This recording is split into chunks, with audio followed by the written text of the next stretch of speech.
İyi pazarlar sayın seyirciler. Nurullah abi dondu galiba. Ben devreye gireyim. Bugün yeniden birlikteyiz. Umarım Nurullah abi de kısa süre içerisinde bağlanır. Kendi işini de elimizden alır. O da iyi olur. Bu haftanın gündemi çok yoğun. Diyelim şimdi hala konuşulmakta olan ama işte diyelim ki Diyarbakır'da meydana gelmiş olsa bile. Nurullah abi geldin. Nurullah abi hala bağlanamadı. Ben devam edeyim. Diyarbakır'da meydana geldi ama gerçekten de bir zihniyeti, bir duruşu, tutumu, davranışı, Kürt meselesine kadar birçok açıdan belli bir zihniyeti anlatması bakımından önemliydi. MHP Diyarbakır İl Başkanı ne Kaya görevden alındı.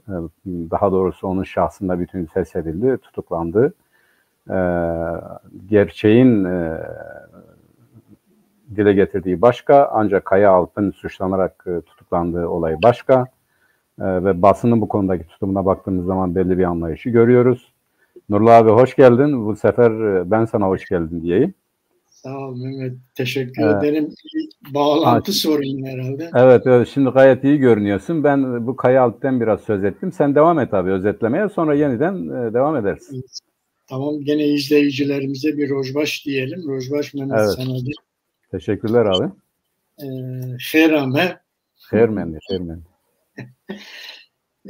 Ben biraz haftayı özetleyeyim. Mehmet ne bitti? Evet. Türkiye'de zaten gündem çok yoğun. Dünyada da bölgede de bayağı bir gündem yaşanıyor. Değişik şeyler oluyor.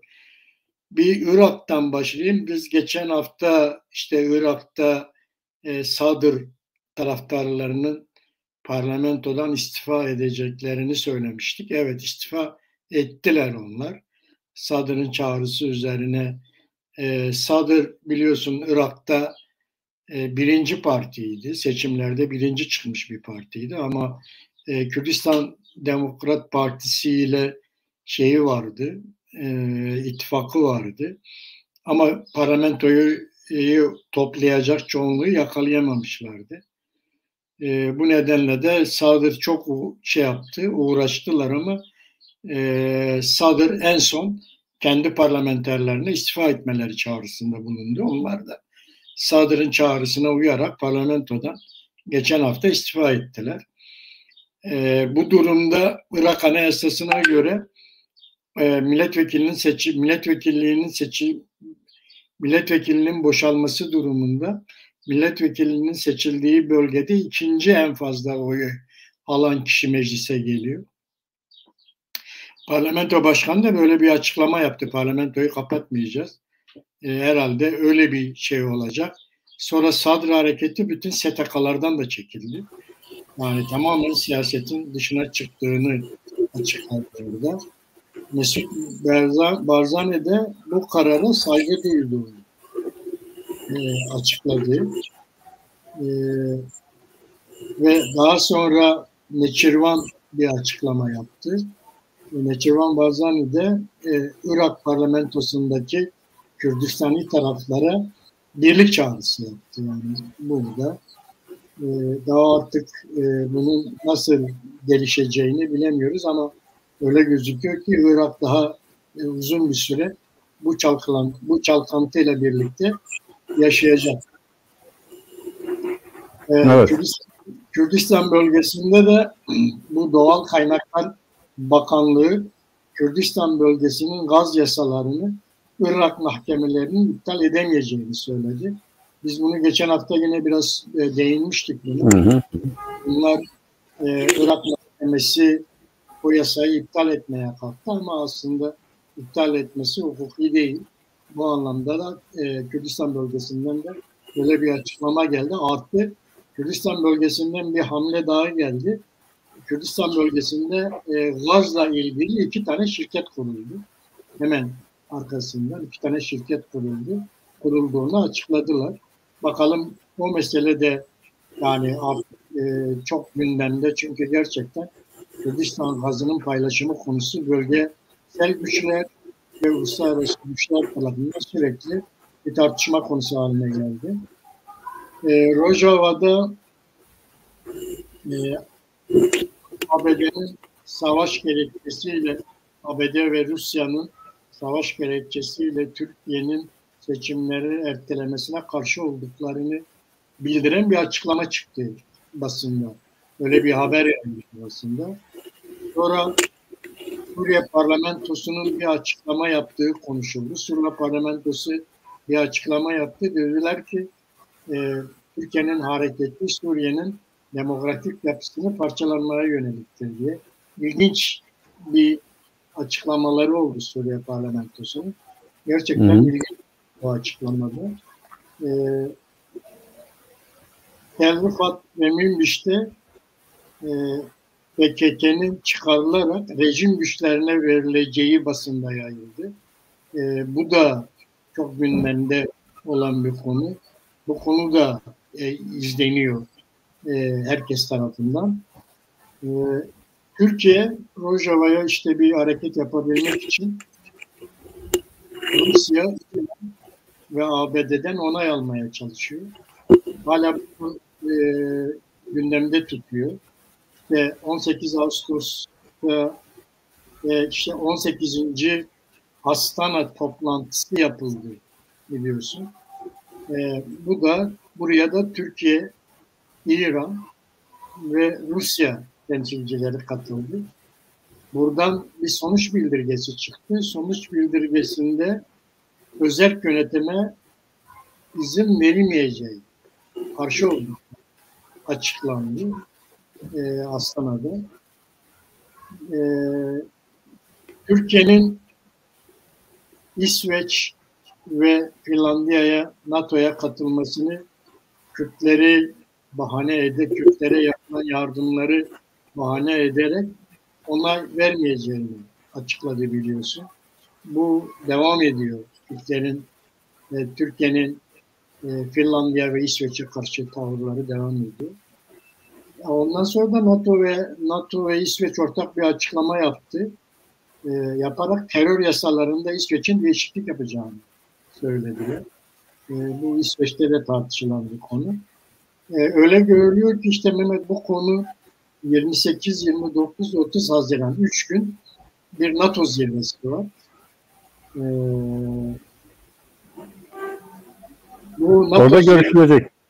Evet, burada yani NATO bu işi orada bitirmeye çalışıyor. Yani Türkiye'ye 28'inin bu zirveye kadar problemleri çözün.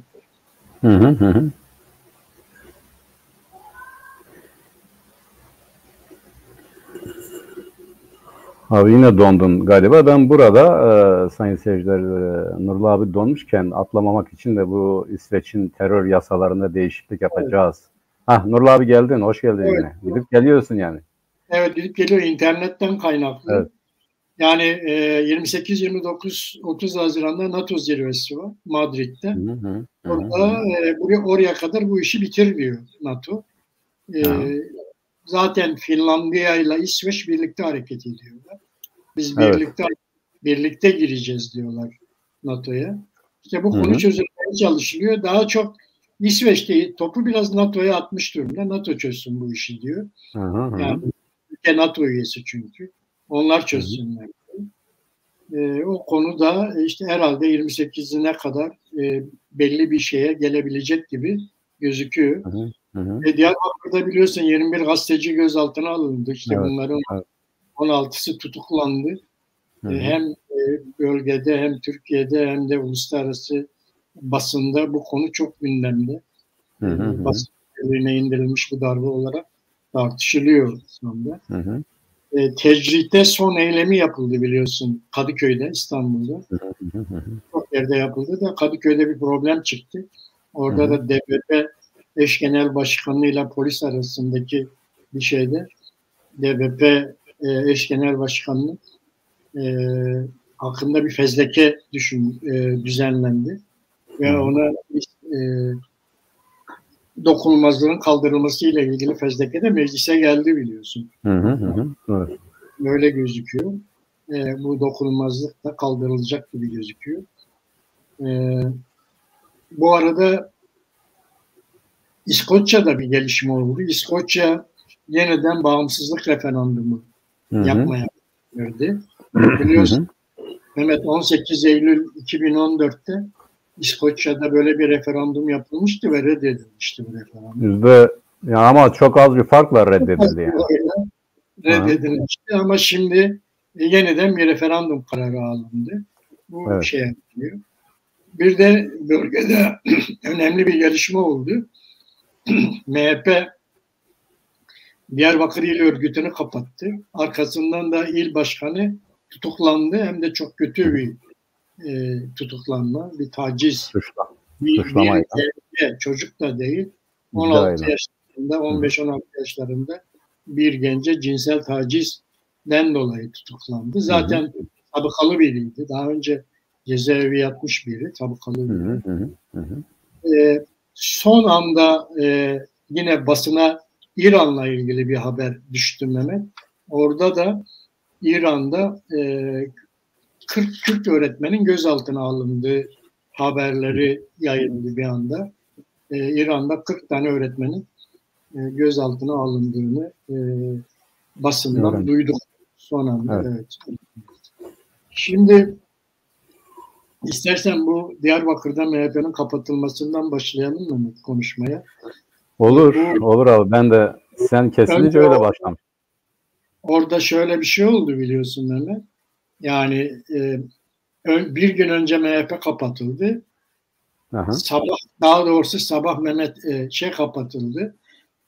MHP İl Örgütü kapatıldı. Akşam da il başkanı gözaltına alındı.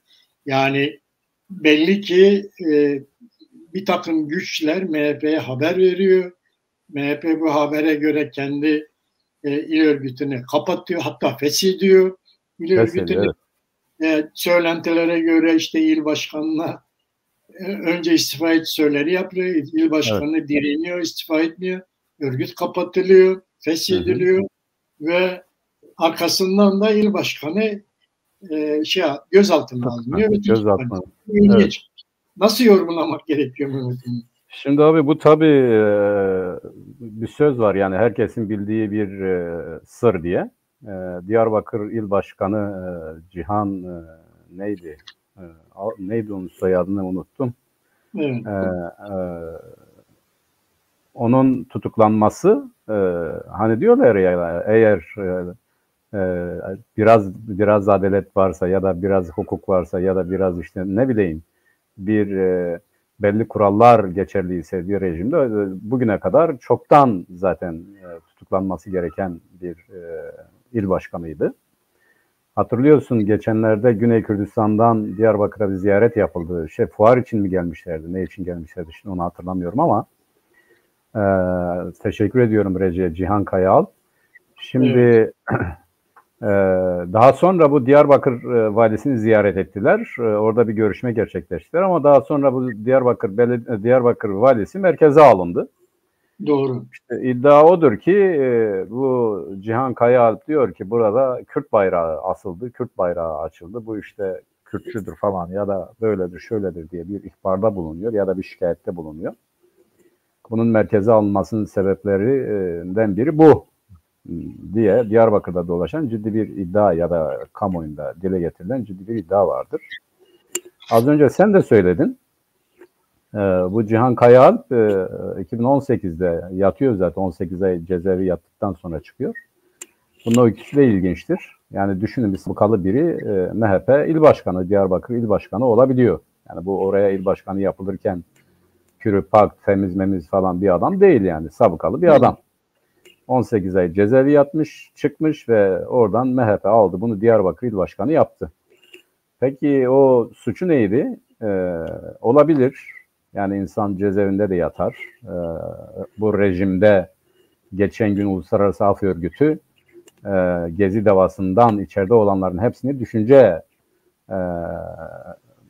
suçundan, yani düşüncesini açıklamaktan ötürü cezaevinde olan kişiler olarak tanımladı. Devlete göre nedir? Bunlar terör, devlete darbe yapan insanlar. Yani bu tip şeyler olabilir.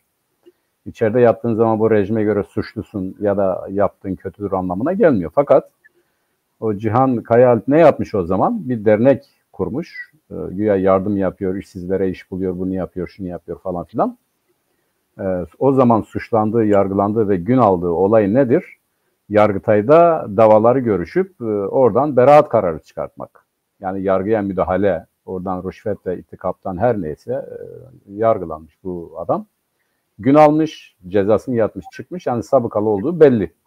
Evet. Hani diyorlar ya, bugün basında MHP'yi aklamaya çalışıyorlar. MHP başka parti olsaydı bunu yapmayabilirdi, üstünü örtebilirdi, iktidar ortağıdır falan filan. Aslında mızrak çuvala sığacak gibi değildi yani. MHP birçok yerde daha geçen gün çıktı. İçeriden işte diyelim Alaaddin Çakıcı'nın kim olduğu sır değil. Herkesin bildiği bir şey. Çıktığında Kılıçdaroğlu'nun siyaseti bunu şunu da tehdit etti.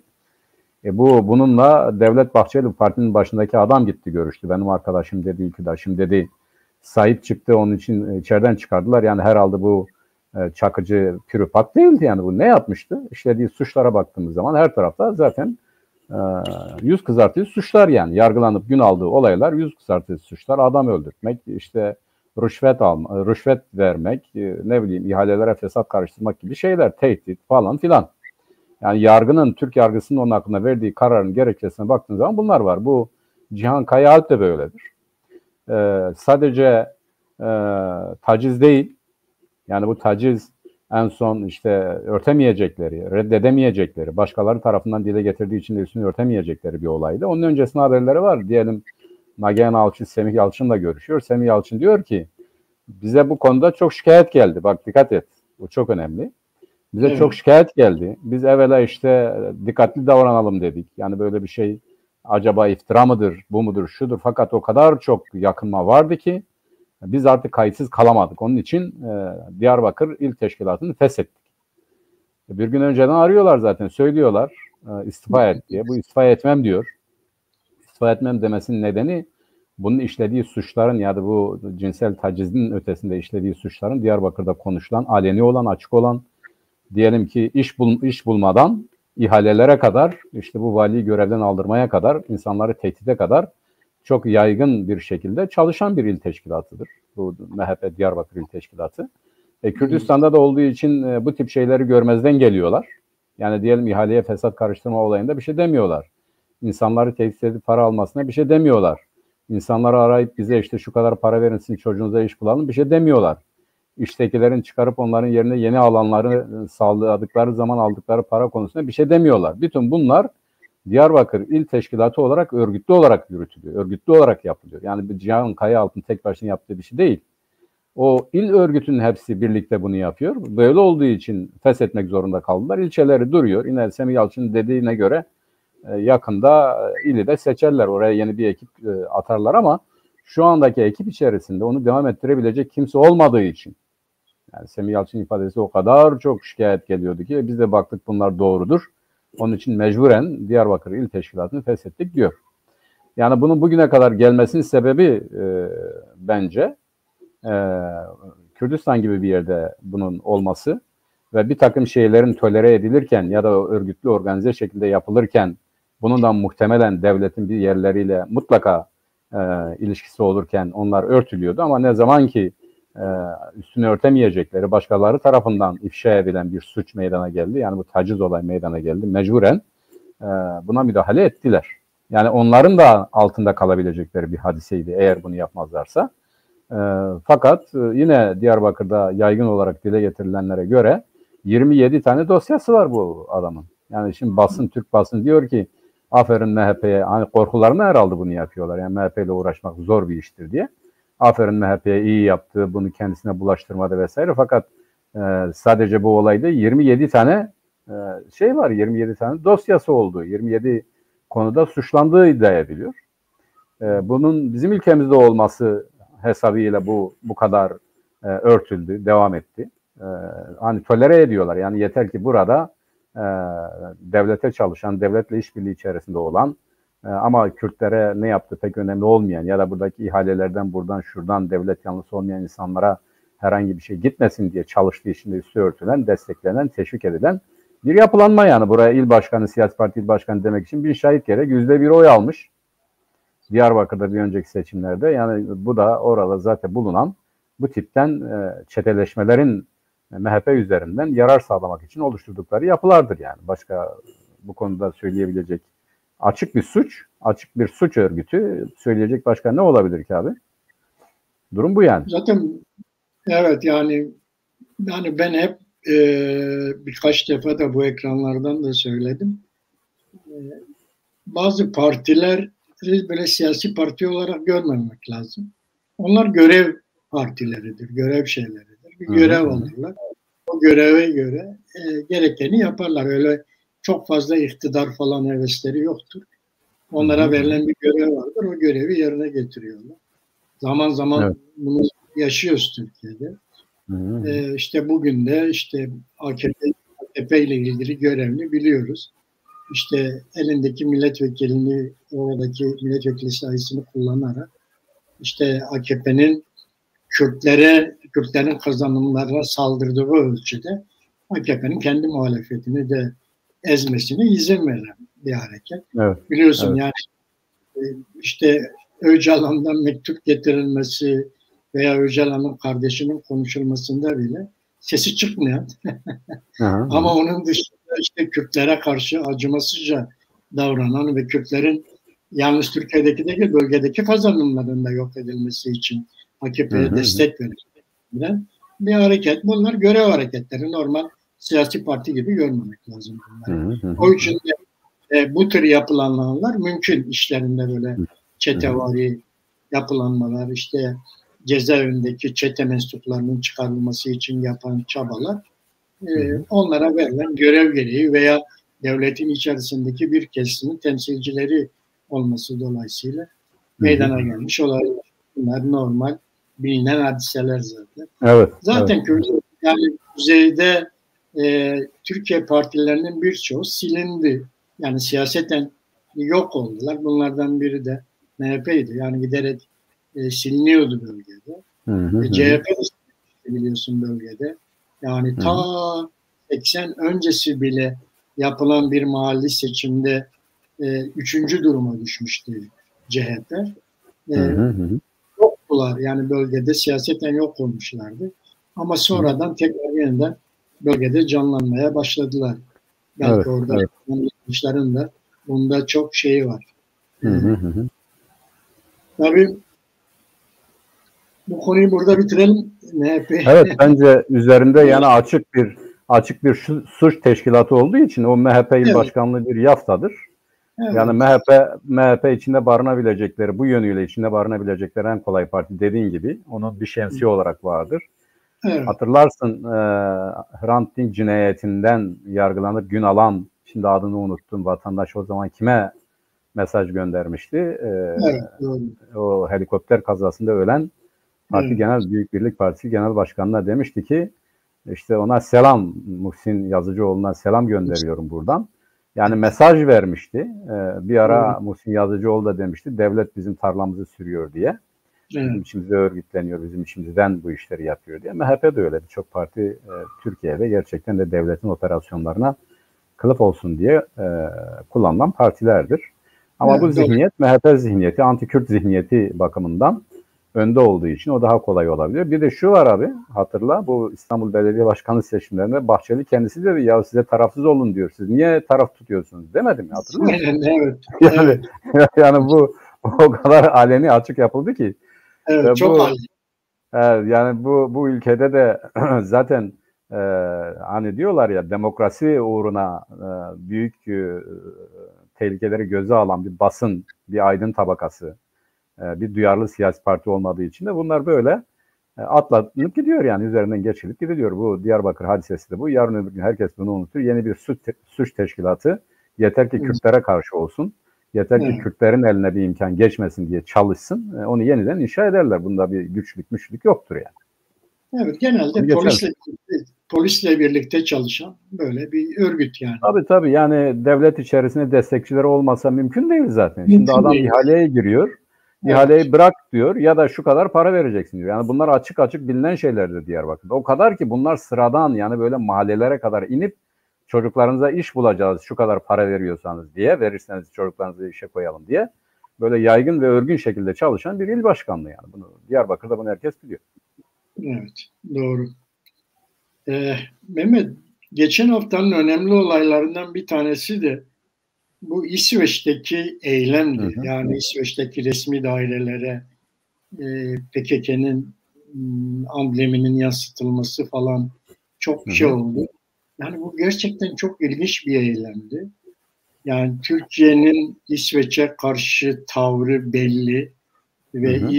Türkiye'nin İsveç'in NATO'ya alınmasına tepki gösterirken elindeki tezler belli. Hı Sanki bu hı. eylem o tezlerin doğruluğunu kanıtlayan ve Türkiye ile siyasetini paralel hale getirmeye yarayan. Şimdi ben o eyleme baktığımda şunu görüyorum. Kime yaradı diye bakıyorum. Hı Bir, hı. Türkiye'ye yaradı. İki, örgüte yaradı.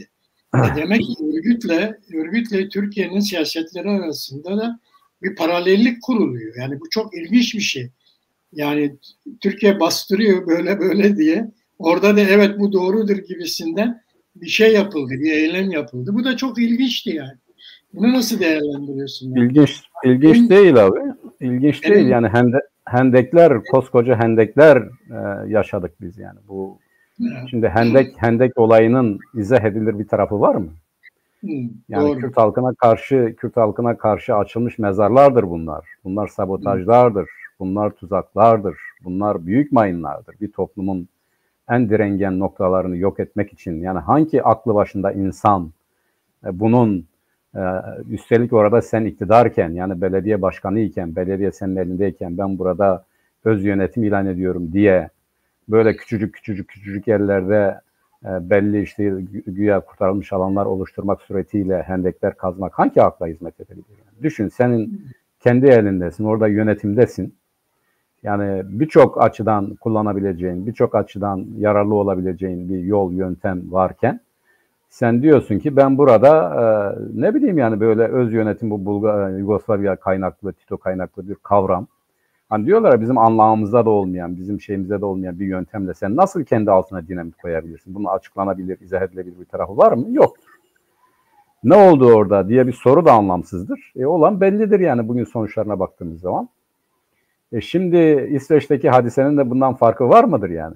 Yani İsveç'te diyelim ki biz bunu siyaseten eleştireceğiz tabii. Bugün Türkiye Evet. Cumhuriyeti Devleti ile İsveç'in NATO başvurusu üzerinden açık bir savaş meydana gelirken Türkiye siz orada PKK'yı destekliyorsunuz, ona yer veriyorsunuz dediği şartlarda birdenbire senin gidip onu oraya buraya işte kendi sembollerini, buyunu şuyunu yansıtmanın anlamı nedir? Yani sen bunu nasıl izah edersin? Evet. Türkiye Cumhuriyeti Devleti diyecek ki bak işte orada var ben diyordum sen yok diyordun. Biz PKK öyle bir şey yapmıyoruz diyorsun. Ha bak var.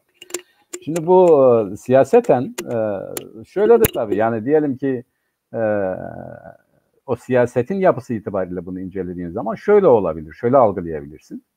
Az önce de söyledim yani hendekler siyaseti ne kadar doğruysa işte bu İsveç'teki buna da bir hendek diyebiliriz. O kadar doğrudur. Bu işin birinci kısmı. Yani bu açık yanlış bir şeydir. Bir, iki, İsveç devletinin yani bizim bildiğimiz kadarıyla, herkesin de bildiği kadarıyla PKK'ya karşı yani parti olarak, muhatap alarak ona üs, müs, destek meslek verdiği hadise büyük bir yalandır. Yani PKK'nın kendisi bile bunu söylese büyük bir yalan. Böyle bir şey yok yani. İsveç devleti özellikle siyasal olarak hadiseye bakıyor. Siyasal haklarından mahrum edilenleri alıyor. Onlara sığınma hakkı veriyor. Onlara oturum veriyor. Hatta bu konuda en ciddi, en titiz çalışan devletlerden biri İsveç'tir. Yani çoğuna bu hakkı tanımıyor, vermiyor. Uzun incelemelerden sonra bunu yapıyor. Şimdi İsveç bunu en son yapacak bir devlet. Burada İsveç'i savunmanın bir alemi yok ama ben onun standartlarını söylüyorum. Kürt yanlısıdır falan filan dedikleri için diyorum. Değil. Demokrasinin asgari koşullarına uymaya çalışıyor. Orada yaşayanların kendi yasalarına uymalarını istiyor ki uyuyorlar. İsveç yasalarına göre aykırı hareket edenler olduğu zaman da en şiddetli şekilde cezalandırıyor. İşte sen az önce dedin ki İsveç terör yasalarını değiştirecek. Abi bu şöyle algılanıyor. Sanki Türkiye bastırdı, İsveç'te kendi yasalarını bu şekilde düzeltiyor. Değil.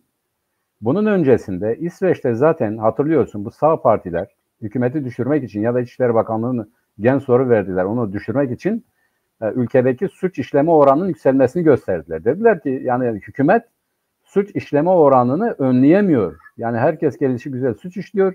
İşte bir takım yasalardan kaynaklanan bu suç işlemeyi kolay hale getiren yasalar vardır. Adalet Bakanı bu konuda davranmıyor, iyi davranmıyor. Onun için bu yasaları değiştirelim dediler. Şimdi oradaki bizim milletvekili de İran yani Doğu Kürdistanlı milletvekili de ne yaptı? Eğer onun oyu olmasaydı hükümet düşmüş olacaktı. Yani Adalet Bakanlığı hakkındaki gen soru gerçekleşecek ve Başbakan da istifa etmiş olacak. Bunlar ne yaptılar Türkiye? O milletvekilini bize verin diyorlar. Yani düşün yani bu kadar anti-Kürt siyaset insanı gözünü kör ederse orada doğmuş, büyümüş, milletvekili olmuş birini bu Kürtlere karşı Türkiye Cumhuriyeti Devleti Kürtlere karşı gerekçeleri öne sürerek İsveç'ten taviz istediği zaman Kürt milletvekili ne yaptı? Dedi ki eğer siz böyle yaparsanız ben dedi muhalefetten yana oy kullanırım.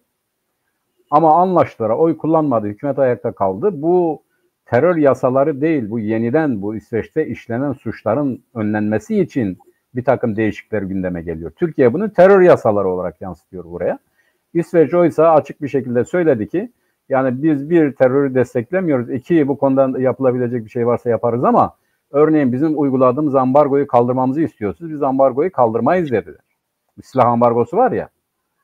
Yani evet. İsveç'in Türkiye'ye uyguladığı bir takım konularda işte askeri, sınai her neyse onu tam ayrıntısını bilmiyorum ama bu konuda uyguladığı ambargoyu kaldırın dediler. İsveç'te hayır dediniz, kaldırmayacağız.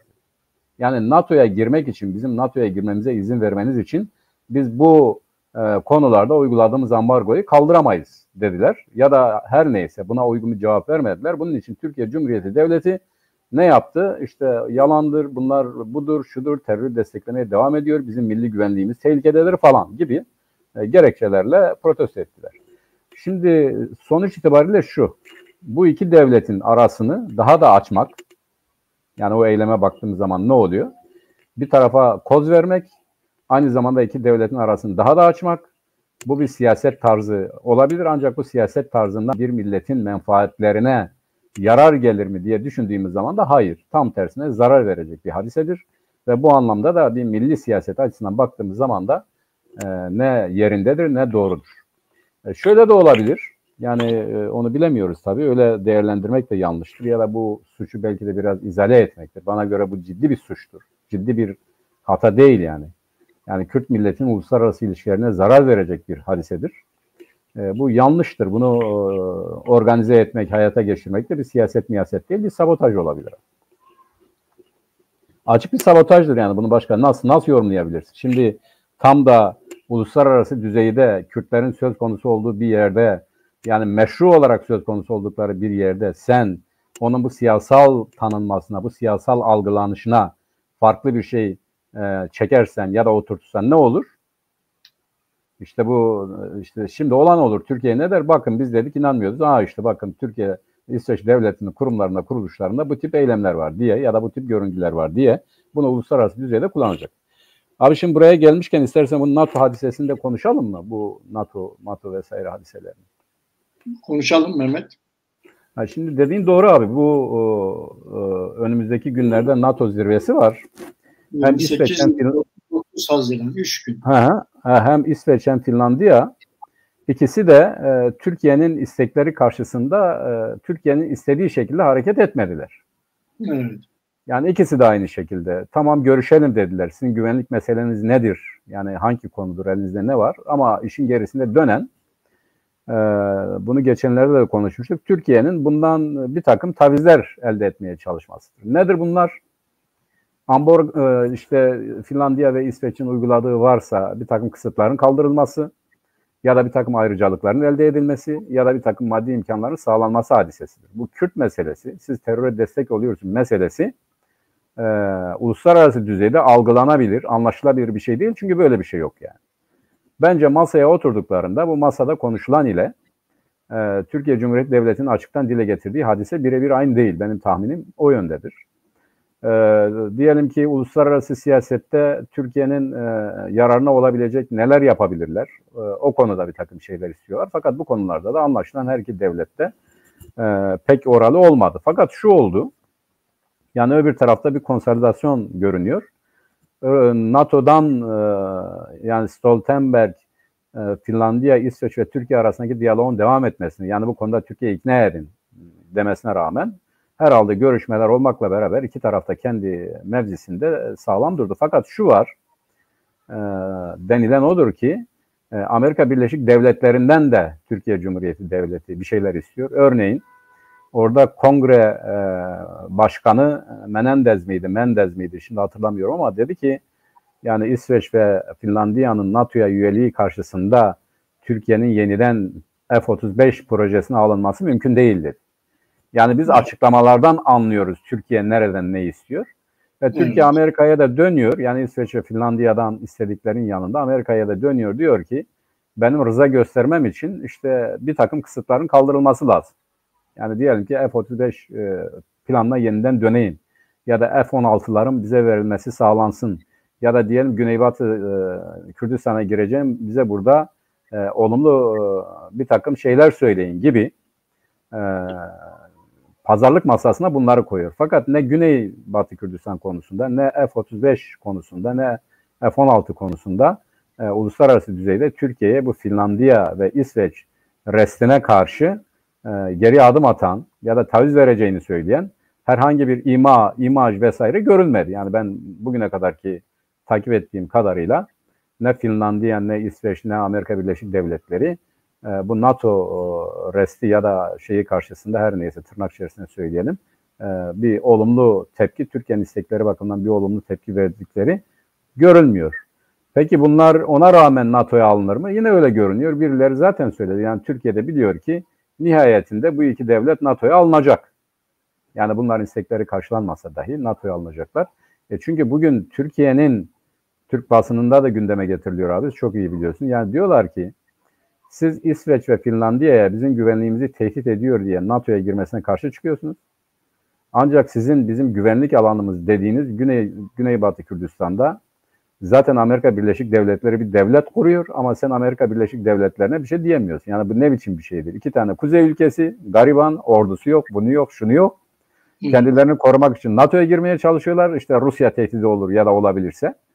Ama sen zaten onların tabiriyle söylüyorum. Güneybatı Kürdistan'da bir devlet kuran Amerika Birleşik Devletleri'ne bir şey demiyorsun.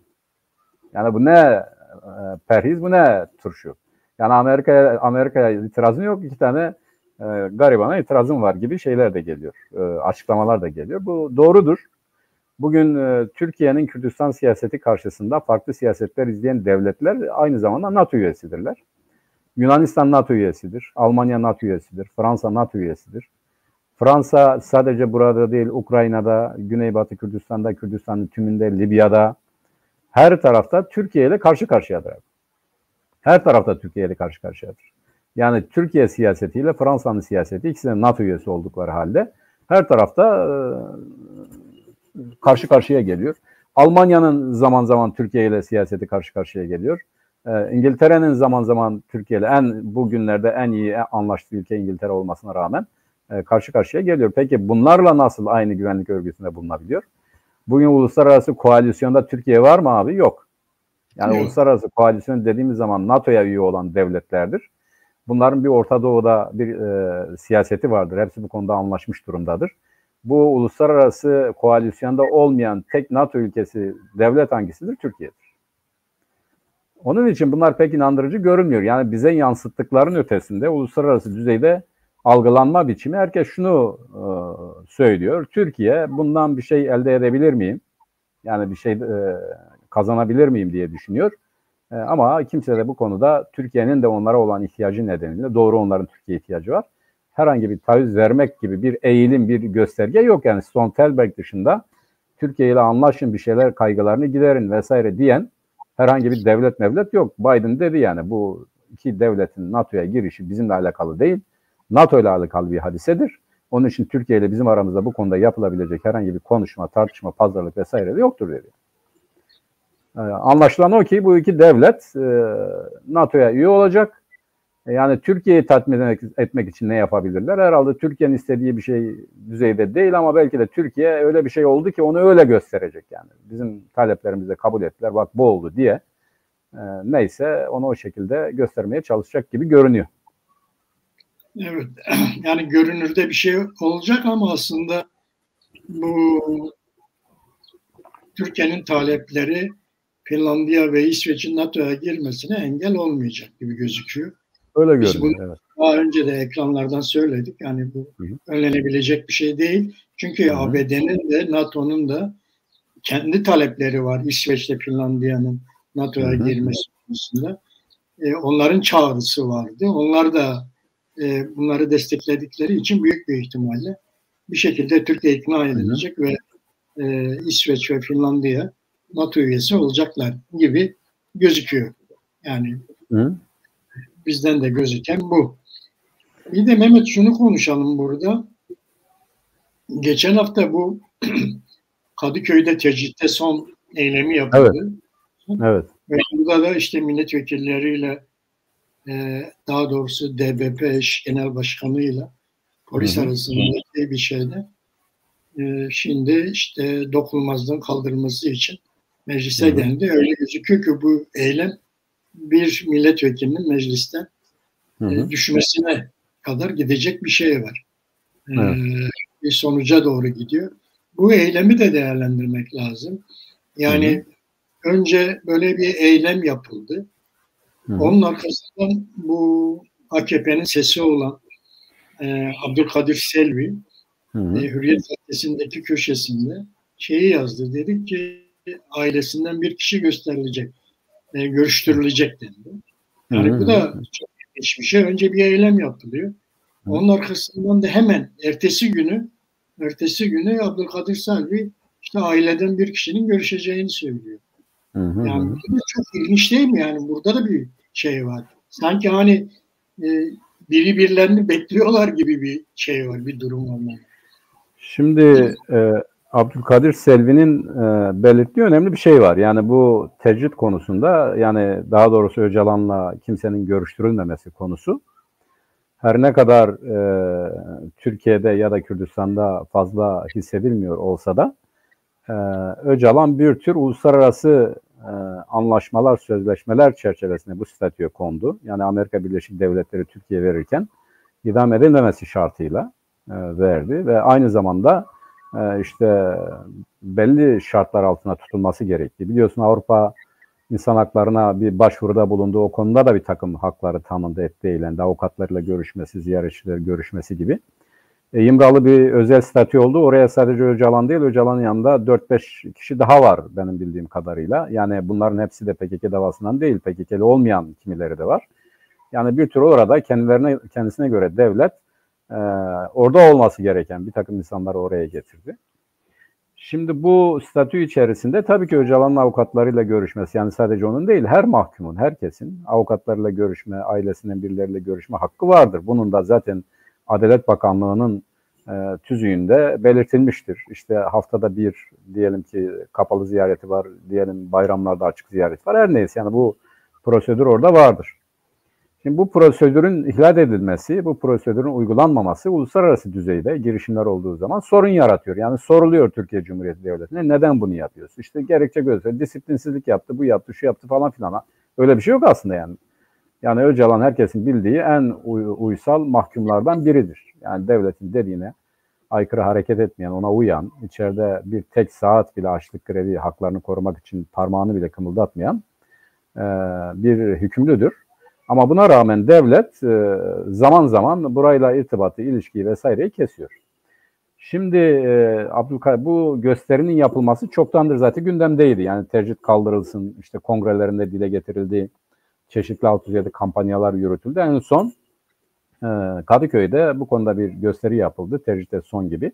Ve arkasından da Abdülkadir Selvi'nin, yani giderek bunu şöyle bir şey algılanıyor. Hatırlarsın abi, bir zamanlar açlık grevleri vardı ama öyle bir dönem geldi ki bu toplumun önemli kesimlerinde yankı buldu ve bir harekete dönüştü. Uluslararası düzeye yansıdı. Uluslararası düzeye yansıyınca Türkiye Cumhuriyeti Devleti mecburen açlık grevlerinin bitirilmesi için, yani birkaç insan biliyorsun hayatını kaybetti, bitirilmesi için girişimde bulundu. Yani bunu iyi hatırlıyoruz ve o süreç yatıştırıldı. Şimdi bu böyle bir istidat, böyle bir eğilim gösteriyor bu hadise. Diyarbakır'daki eylem bunun bir göstergesidir. Yayılabilir ve bu Öcalan'a tecrite son sloganı üzerinden gerçekleşme ihtimali olan bu hadisenin bu seçim dönemi hassasiyeti ile de, yani seçim dönemine girildiği için de bunun ciddi bir probleme dönüşebileceği ihtimali olduğu için de önünün alınması sağlanıyor. Önü alınabilir mi? Birileri buraya gönderilebilir mi? Mümkündür. Zaten daha önce de kardeşi vesaire gitti. Hatta bugün parlamentoda olan yeğeni milletvekili Ömer Öcalan'ın da gidebileceği söyleniyor. Bunlar olabilir. Yani AKP iktidarı ya da devlet bu konuda kendi istikrarı açısından, kendi yönetme anlayışı bakımından ihtiyaç görürse birilerini gönderebilir. Şimdi Abdülkadir Selvi'nin söylediğini iyi okumak lazım. Yani buradan birileri çıkardı, yeniden barış süreci vesaire falan filan devam ediyor gibi hadiseler. Bence bu Türkiye'nin ve Kürdistan şartlarına baktığımız zaman bunun olasılığı yok. Yani bir takım görüşmelerin olduğunu söyleyenler de var. Kimisi işte bu bilgidir diye aktaranlar da var. HDP içerisinden de bunu söyleyenler var. Yeni bir barış süreci, yeni bir görüşme vesaire. Fakat bunların hepsinde şu var. AKP cephesine baktığımız zaman böyle bir barış süreci asla olmayacak diyorlar. Abdülkadir Selvi de onu söylüyor. Yeniden böyle bir barış sürecinin başlama ihtimali yoktur. Kimileri bunu buraya çekecektir, öyle bir şey değildir. Nedir peki? Adeta bir takım kişisel ne diyelim, kişisel hakların, yani diyelim ki Öcalan'la görüşme hakkı, işte bir takım imkanların tanınması karşılığında bunlar yapılabilir. Öcalan'dan istenen kimi şeyler vardır. Kürt halkına telkinleri bakımından. Bu da basına yansıyor. İşte hiç değilse bu Cumhurbaşkanlığı seçimlerinde, İstanbul Belediye Başkanlığı seçimlerinde olduğu gibi tarafsız kalması ya da üçüncü yol gibi her neyse, yani Türkiye Cumhuriyeti Devleti'nin mevcut Cumhurbaşkanı'nın lehine olabilecek bir takım açıklamalar yapması kaydıyla olabilir. Ve öyle görünüyor ki bunların olma ihtimali de çok zor bu şartlar altında. Zaten şu anda güneyde PKK ile devlet arasında ciddi bir çatışma devam ediyor. İşte bu Pençe Kilit Hareketi midir nedir, onlar devam ediyor. Güneybatı'ya gireceğim diyor Türkiye Cumhuriyeti Devleti. Bütün bunların olduğu şartlarda kiminle görüşecek? Diyelim Öcalan'la görüşecek. Bu kapalı kapılar arkasında görüşmeler bence her zaman vardır. Fakat böyle aleni bir görüşme, bunu da işte Kürt meselesini çözmek amacıyla yeni bir süreç gibi bir takım görüşmeler olsa bile ben başlayabileceği kanaatinde değilim. Yani böyle bir ihtimal yok. Şimdi miting de belli zaten. Tarafların birbirlerine karşı hamleleridir. Birincisi, mitingi düzenleyen çevrelerin devletin zayıf bir noktası olduğu için açıkçası, yani buradan hareketle önemli bir kitle hareketli yaratabilecekleri için başlattılar diye düşünüyorum. Öbür taraf da bu zayıf noktasını kapatmak açısından en önemli hadise nedir? DBP Genel Başkanı Salih Aydeniz hakkında işte fezleke hazırlanması, dokunulmazlığın kaldırılması için, yani terör örgütü liderine destek amacıyla, bu aleni bir destek olduğu için, öyle lanse ettikleri için bir fezleke hazırlayıp dokunulmazlığın kaldırılması için meclise getirdiler. Yani senin de dediğin gibi büyük bir ihtimalle bu dokunulmazlık işleri kaldırılabilir. Zaten devletin amacı, AKP'nin amacı mümkün olduğu kadar HDP'yi, DBP'yi bu alanlarda sınırlamak. Onu da yapabilir. Ama burası iki taraf açısından da, birisi açısından kitleleri harekete geçirmenin, diğeri açısından da kendisini uluslararası düzeyde sıkıntıya sokabilecek ya da bu seçim satım haline girilirken Kürtler nezdinde kendisini zora sokabilecek, tepeden gelecek bir takım mesajları akamete uğratabilecek bir süreç olduğu için ikisi de elinden gelen imkanları kullanmaya çalışıyor. Olay budur. Yani güçler arasındaki bir tür kavga merkezi ya da noktası olarak algılamak lazım diye düşünüyorum. Evet, yani o tutukluların elbette avukatlarıyla, aileleriyle görüşme hakları var. Onlar yasal şeyler zaten. Tabii. Bunun 2 yıldır engellenmiş olması söyleniyor. 2 yıldır görüştürülmedikleri söyleniyor. Bu zaten usulsüzlük, bir kanunsuzluk, hukuksuzluk. Ama yani bunun sağlanabilmesi için değil de eylem mi yapılması gerekiyordu? Önce eylem yapılıyor. Arkasından da Selvi işte olacak, görüştürülecek diyor. Bu da böyle ilginç bir şey. Tahteravali gibi bir şey. Abi acaba şey mi oluyor? İşte Öcalan'la görüşülüyor, yeni bir süreç mi başlatılıyor falan. Yok, bunların bir şeyi yok. Zaten AKP'de kendi Kürdünü yaratmaya çalışıyor. Biliyorsun bu Metiner çıktı ortaya. Bir dernek kurdu Mehmet Metiner. O dernek üzerinden Kürtlere bazı çağrılar falan bir şeyler yapıyor. AKP'nin içinde sözde bazı eleştiriler yapıyor. Sonra da Arınç'la çatıştı. Evet. Tabii. Çok... Evet, Arınç olayı ilginç abi. Şimdi niye ilginç? Yani benim dikkatimi çeken şuydu. Dikkat edersen Türk Demokrasi Vakfı'nın düzenlediği bir toplantıda konuştu. Evet. Bu vakfın önünde bu konuşmayı, bu vakfın yani kimler vardı orada? İşte Türk Demokrasi Vakfı diyorsun. Yani burada herkes var. Diğer siyasi partiler de var. Ve bu sağın önemli ya da bu işte ne diyelim bu iktidarın yani bir vakıfta da böyle konuşması çok ilginç. Orada şu görünüyor, bu iktidar açısından konuşabilecek pozisyonda olan en önemli adam kimdir dersen bana göre işte Bülent Arınç'tır. Yani hala AKP'li olan, Cumhurbaşkanlığı işte bilmiyorum ne üyeliği yapan, oradan ayrılan. Ama her fırsatta da bu yönetimin siyasetine aykırı hareket eden ya da imkan çıktığında hareket eden bir aslında bazı durumlarda da görev almaya çalışıyor, ön almaya çalışıyor. Ama offside'a düştüğü de oluyor. Diyelim o Cumhurbaşkanlığı İstişare Konseyi'nden çıkmasına öyle bir şey vesile oldu. Yani evet. Demirtaş'ın kitabını övünce böyle bir garip durum oldu. Ortağı itiraz edince oradan da oldu. Fakat bu Türk Demokrasi Vakfı'nın toplantısındaki konuşma o vakfın aynı zamanda tavrını da gösteriyor. Bu çok önemli. Yani çok önemli bir hadise. Orada işte kral çıplak demesi ya da işte artık majestelerinin gazetecileri gibi laflar etmesi çok önemli. Bu şunu gösteriyor. Bana göre bu bir milattır. Miladın nedeni Arınç'ın bunları söylemesi değil mi? Söylediği yer itibariyle bir milattır. O kurumun buna izin vermesi önemlidir. O kurumda bu konuşmalar yapılıyor ve o kurumda bütün dile getirilen her şey iktidar aleyhine olan şeylerdir. Kılıçdaroğlu oradadır. Başka parti genel başkanları oradadır. Bu da çok önemlidir. Ve şunu görüyoruz. CHP sadece bugüne kadar geleneksel CHP kurum kuruluş, CHP yanlısı zihniyetinde olan kurum kuruluşlarda değil, onun dışında olan kurum kuruluşlar da artık bu iktidarın gitmesi gerektiği konusunda tavır alıyor. Biraz sonra belki geleceğiz ona, o çok önemli. Bu TÜSİAD konusunda konuşmamız lazım. Yani giderek önemli bir hadise oluyor. Metiner'in bana göre buna karşı ortaya koyduğu tutum yani hiçbir anlamı, hiçbir değeri, hiçbir kıymeti olmayan bir tutumdur. Metiner buradan bulunduğu yerden Arınç'a cevap verirken en etkisiz elemandır. Yani bunun ne AKP içerisinde bir yankısı olabilir, ne AKP'nin tavrını yansıtabilir, ne de bir etkisi olabilir toplumda. Yani Arınç ile Metiner'i bir karşı karşıya koyup söylenenleri tattığında Arınç'ın söylediği gerçekten de çok önemli bir çatlağı değil, çok önemli bir ayrılmayı, çok önemli bir yeniden yapılanmayı ifade ediyor. Bu şeyin söylediği, Metiner'in söylediği yani hiç mesabesinden şeylerdir. Onun için ben Metiner'in istikbal arayışında olduğunu, yani bu tip söylemlerle acaba bana yeniden bir kapı aralanır mı diye düşündüğünü, ondan hareketle bunları söylediğini düşünüyorum. Ama Arınç'ınki öyle değil. Yani Arınç çok önemli bir yerdi. Bak yine söylüyorum. Söyledikleri değil ama söylediği yer çok önemli. Orada onların söylemesi aynı zamanda o kurumun da Arınç'tan yana olduğunu. Öyle olmasaydı konuşturmazlardı, davet etmezlerdi. Çünkü bu gibi kurumlarda seni çağırıyoruz gel konuş değil. Yani gelecek misin? Evet geleceğim. Ne konuşacaksın? O metnini bile önceden bildirirler. Tesadüflere yer bırakmazlar.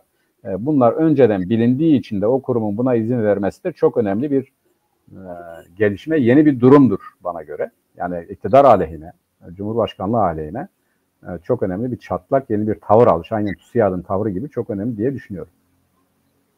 Evet ve orada gözüküyor ki yani AKP'nin içerisinde de bir muhalefetin artık oluşmaya başladığı ve bunun kamuoyu önünde artık muhaliflerin kamuoyu önüne çıkıp kamuoyu önünde açıklamalar yapması gerektiği ve bunun da bu görevi de Bülent Arınç'ın yüklendiği gözüküyor. Çünkü Arınç AKP'nin 4 kurucusundan biri. Önemli, evet. AKP için bir adam. Ve hala AKP'nin içerisinde ve hala Cumhurbaşkanı'na bağlı olduğunu söylüyor. Arkasından öyle bir açıklama da yaptı. Bu nedenle herhalde AKP'deki muhalif çevreler de Arınç üzerinden bir şey yapmaya çalışıyorlar gibi geliyor bana. Metiner'de işte AKP'ye özgü bir Kürt tipi yaratmaya çalışan bir grubun sanki öyle bir görev almış. O bir dernek, beyhude bir çaba. Evet, bir dernek kurmuş. Oradan da işte AKP'nin Kürtlerini yaratmaya çalışan bir şey. Hı hı. Bir görev aldı herhalde. Öyle gözüküyor. Zaten böyle görevlerden besleniyor. Arınç da ona öyle. Arınç da ona öyle diyor. Evet. Bakalım ne olacak bunların da durumu. Tabii burada mı biraz da bu Rojava'daki gelişmelere biraz bakalım. Biliyorsun bu Rojava'daki gelişmelerde işte Astana toplantısı yapıldı. Oradan bir sonuç bildirgesi açıklandı. Sonra Rusya yeniden bir açıklama yaptı. Dedi Türkiye Rojava'daki planlarından vazgeçmelidir dedi. Ve Rusya orada yeniden bir organizasyona girdi. Kendisinin başını çektiği yeni bir organizasyon oluşturmaya çalışıyor falan derken en sonunda Enekesi ile Demokratik Suriye muhalefeti arasında Rojava'daki aydınların katıldığı, onların organize ettiği diyelim bir görüşme oldu. Bu da ilginçti. İşte aydınlar ve kanaat önderleri Demokratik Suriye muhalefetiyle ki o bu şeye yakın bir şey, PYD'ye yakın şeyler, partiler ve Enekesi arasında bir görüşme oldu. Yani burada da ilginç şeyler oluyor, gelişmeler oluyor ve Türkiye'de hareketinin yapılabilmesi için henüz sanırım oradaki güçler, uluslararası güçlerden henüz destek almamış gözüküyor. Evet. Şimdi abi bu hadisenin birkaç veçesi var. Yani birincisi belki pek öne çıkmamış ama Türkiye'ye baktığımız zaman en önemli hadiselerden biri bana göre Amerika ve Rusya'dan da daha önemli olan İran'dır. İran'ın tutumu Türkiye basınında örneğin gündeme getirildiğinde yani İran da buna karşı deniliyor ama İran da buna karşı dediği zaman sadece İran değil, İran'ın bugün Suriye topraklarında çok denetlediği, kontrol ettiği, yönlendirdiği ya da orada herhangi bir aksilik durumunda karşı çıkabileceği ciddi bir örgütlüğü var. Evet. Yani en ciddi engellerden biri İran'dır. İran Suriye devletini de motive edebilir, oradaki Şii örgütlenmelerle motive edebilir, örgütlenme ve harekete geçirme konusunda en etkin devletlerden biri İran'dır. İkincisi yine en önemli unsur Türkiye'nin tutumu açısından Rusya'dır. Evet. Üçüncüsü Amerika Birleşik Devletleri'dir açıkçası. Yani diyelim ki bugün Türkiye Suriye'ye girdiği zaman kara gücü açısından orada kiminle karşılaşır? Yönetim ne dedi? Biz kendi askeri gücümüz çerçevesinde buna karşı dururuz dedi. Bir. İki, PYD ne dedi? Biz buna karşı örgütleniyoruz, buna karşı mücadele edeceğiz dedi. Hatta Suriye rejimiyle YPG arasındaki bu konuda kimi temasların olduğu ve böyle bir saldırı karşısında Türkiye'nin girmesi karşısında ilan ettiler. Biz buna karşı mücadele edeceğiz dediler. Demek ki Türkiye'nin bir ikna edebileceği, icazet alabileceği ya da bir müddet işte bu diplomaside olduğu gibi ya biz açıktan gitmeyin deriz ama siz gidin yine de sözünü alabilmeleri için ikna etmesi gereken birileri var, icazet alması gereken birileri var. Ama öyle olsa bile oraya girdiğinde bu sefer diğerlerine benzemiyor, karşısına çıkabilecek önemli bir güç var artık. Yani Suriye devleti eskisi gibi değil. PYD eskisi gibi değil. İran diyelim Rusya'nın orada olduğu şartlardaki gibi değil. Çok daha ileri düzeyde tahkim olmuş durumdadır bu kuvvetler. Ve ilk defa yani gerçek anlamda bütün Suriye'de olan bütün kuvvetler Türkiye'nin buraya girişine karşıdır. Hiçbirisi hani üstü örtülü de olsa diyelim ki Rusya sadece bir Fırat'ın batısını işaret ediyor. Yani Amerika'nın olduğu bölgeyi oraya girersen biz bir şey demeyiz diyor. Ama onun dışında Suriye'ye Türkiye'nin girmesi konusunda işte basına da yansıdığı haliyle Rusya'nın açıklaması öyleydi. Biz Türkiye'yi ikna etmeye çalıştık. Buraya girmesi doğru değil diyor ama öbür taraftan Suriye devletiyle beraber eğer böyle olursa buna karşı durulacağı konusunda mesajlar da var. Amerika Birleşik Devletleri açıkladı. Dedi ki biz dedi Türkiye'yi ikna etmeye çalışıyoruz ama anlaşılan Türkiye'nin tavrı hala devam ediyor. Biz bundan endişe ediyoruz dedi. Bu doğru. Türkiye Amerika Birleşik Devletleri'nden hiç değilse bu İsveç ve Finlandiya'nın NATO'ya girmesi karşısında hiç değilse burada bize bir imkan tanı dedi. Amerika bu konuda da hayır dedi. Yani biz buna rıza göstermeyiz. Çünkü Suriye ile ilgili düşünen konsept Türkiye'nin düşündüğü konsept gibi değil. Bakın şimdi aynı zamanda Türkiye'nin kendisi örneğin dedi ki prefabrik evler yapacağız, oraya yerleştireceğiz bunları. Bunlar önlendi. Nasıl önlendi? Dendi ki Türkiye burada demografiyi değiştiriyor, Kürt toprağına Arapları yerleştiriyor. Bunun için onlar akamete uğradı, onları yapamadı. Yani Türkiye'nin siyaseti nedir? Sen de zaman zaman söylüyorsun. Bu Güneybatı Kürdistan'da Baba Esad zamandan beri gelen bir Arap kemeri oluşturmak. Yani kuzeydeki Kürtler ile Güneybatı'daki Kürtler arasında bir Arap kemeri, bir Arap şeridi, bir Arap nüfusu yerleştirmek. Böylece bu meseleyi halletmek. Ama bunu yapamadılar. Yani şu anda Türkiye Cumhuriyeti Devleti bu güvenlik bölgesiyle kastı yine budur. Ama aynı zamanda bu yine rıza görmüyor. Yani diyelim Suriye ile baş başa kalsalar belki bunu halledebilirler ama Suriye bunu gerçekleştirebilecek şartlara sahip değil. Türkiye Cumhuriyeti Devleti Suriye'ye rağmen, oradaki Kürt muhalefetine rağmen, oradaki uluslararası kuvvetlerin varlığına rağmen bunu gerçekleştirebilecek durumda değil. Bir, Amerika tavrını koydu, hayır dedi. Yani buraya girmeyin. İki, Rusya kibar bir şekilde açıkladı, hayır dedi. Biz buna rıza göstermeyeceğiz. Üç, İran dedi ki hayır, biz Türkiye'nin buraya girmesine karşıyız, istemiyoruz dedi. Suriye yönetimi elimizden geleni yapacağız dedi. Ve oradaki Kürt muhalefeti biz buna karşı duracağız dedi. Yani görünür durumda şu anda Türkiye Cumhuriyeti Devleti oraya girmek isterken uluslararası ve yerel düzeyde diyelim ki orada onların işbirlikçisi o neydi bir tane ÖSO muydu neydi bir tane hareket vardı onun dışında kendisine destek olabilecek hiçbir kuvvet yok. Şu andaki durum bu.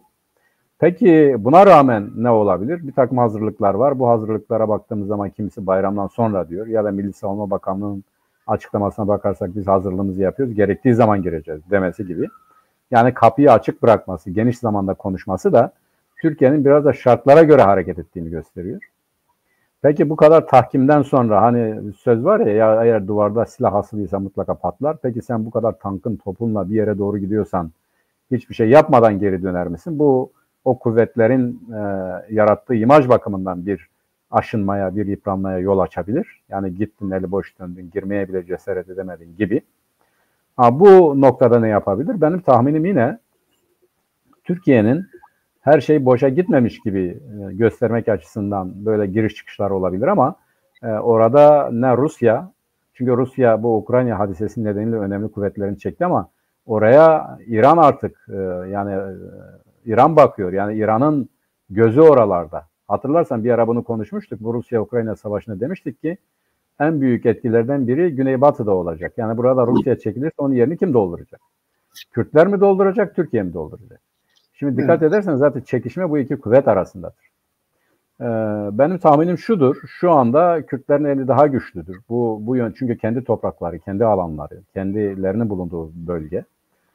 Burada sanırım eğer uluslararası hukuk çerçevesinde de hareket edilirse buraya Kürt nüfusun yeniden yerleşmesi ya da buralar iskana açılırken onların gözetilmesi daha büyük bir ihtimal olarak görünüyor. Bir. İki, Türkiye Cumhuriyeti Devleti'nin buraya girmesi açısından herhangi bir onay yok. Üç, bence Astana zirvesinde sonuç bildirisinden dile getirilen biz özerk yönetime izin vermeyeceğiz hadisesi Türkiye'nin tatmin edilmesi açısındandır. Yani Türkiye demiştir ki bari buraya böyle bir şey koyalım. Bu özerk yönetime biz karşıyız.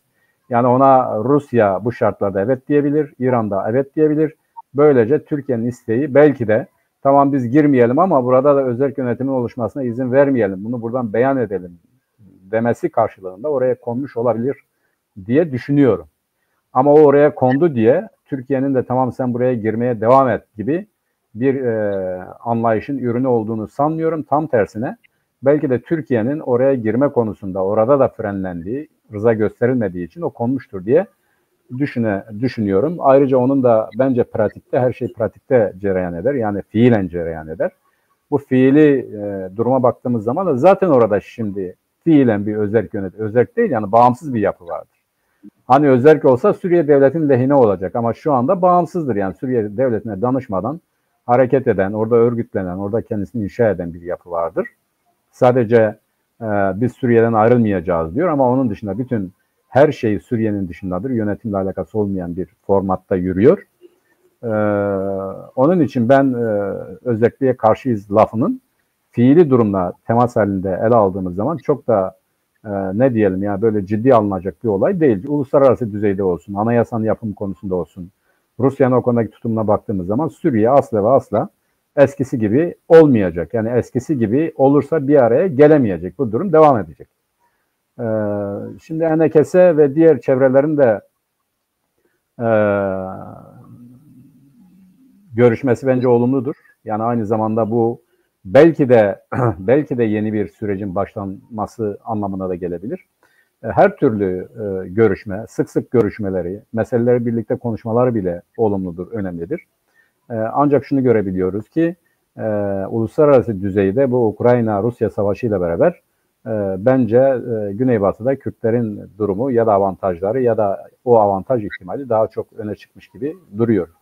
Bunu eğer güneydeki bu petrolle ilgili kurulan yeni iki tane şirketi de ele alırsak, bu aynı zamanda Güneybatı'ya da uluslararası çıkarlar açısından, ilişkiler açısından ciddi derecede bir ihtiyaç olduğu, yani Güneybatı'nın eskisi gibi Suriye'ye teslim edilemeyeceği konusunda önemli verilerdir diye düşünüyorum. Evet Mehmet, zaten dünyadaki bu enerji krizi özellikle Rusya-Ukrayna çatışmasından sonra büyük boyutlara ulaştı.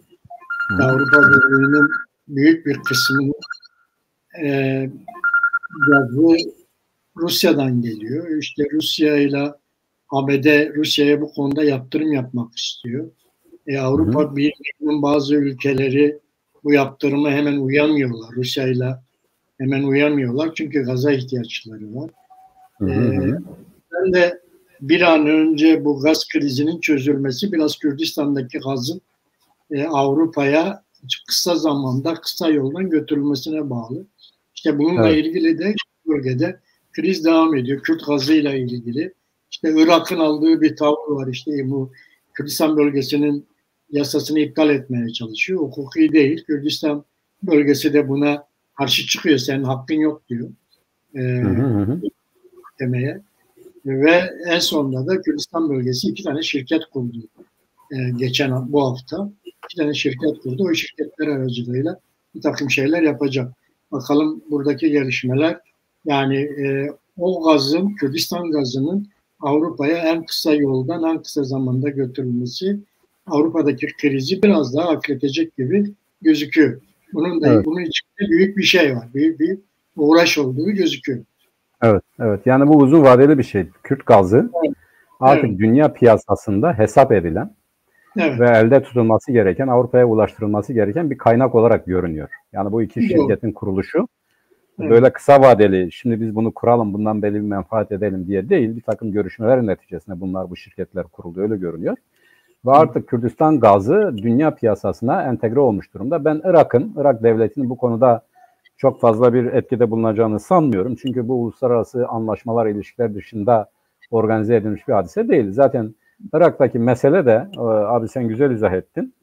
Yani bu uzatılan bir şeydir. En önemli olay odur bence. Bugün Irak'ın kurtuluşunun, yani dikkat edelim, ben Kürdistan demiyorum. Irak'ın kurtuluşunun bir tek çaresi vardır.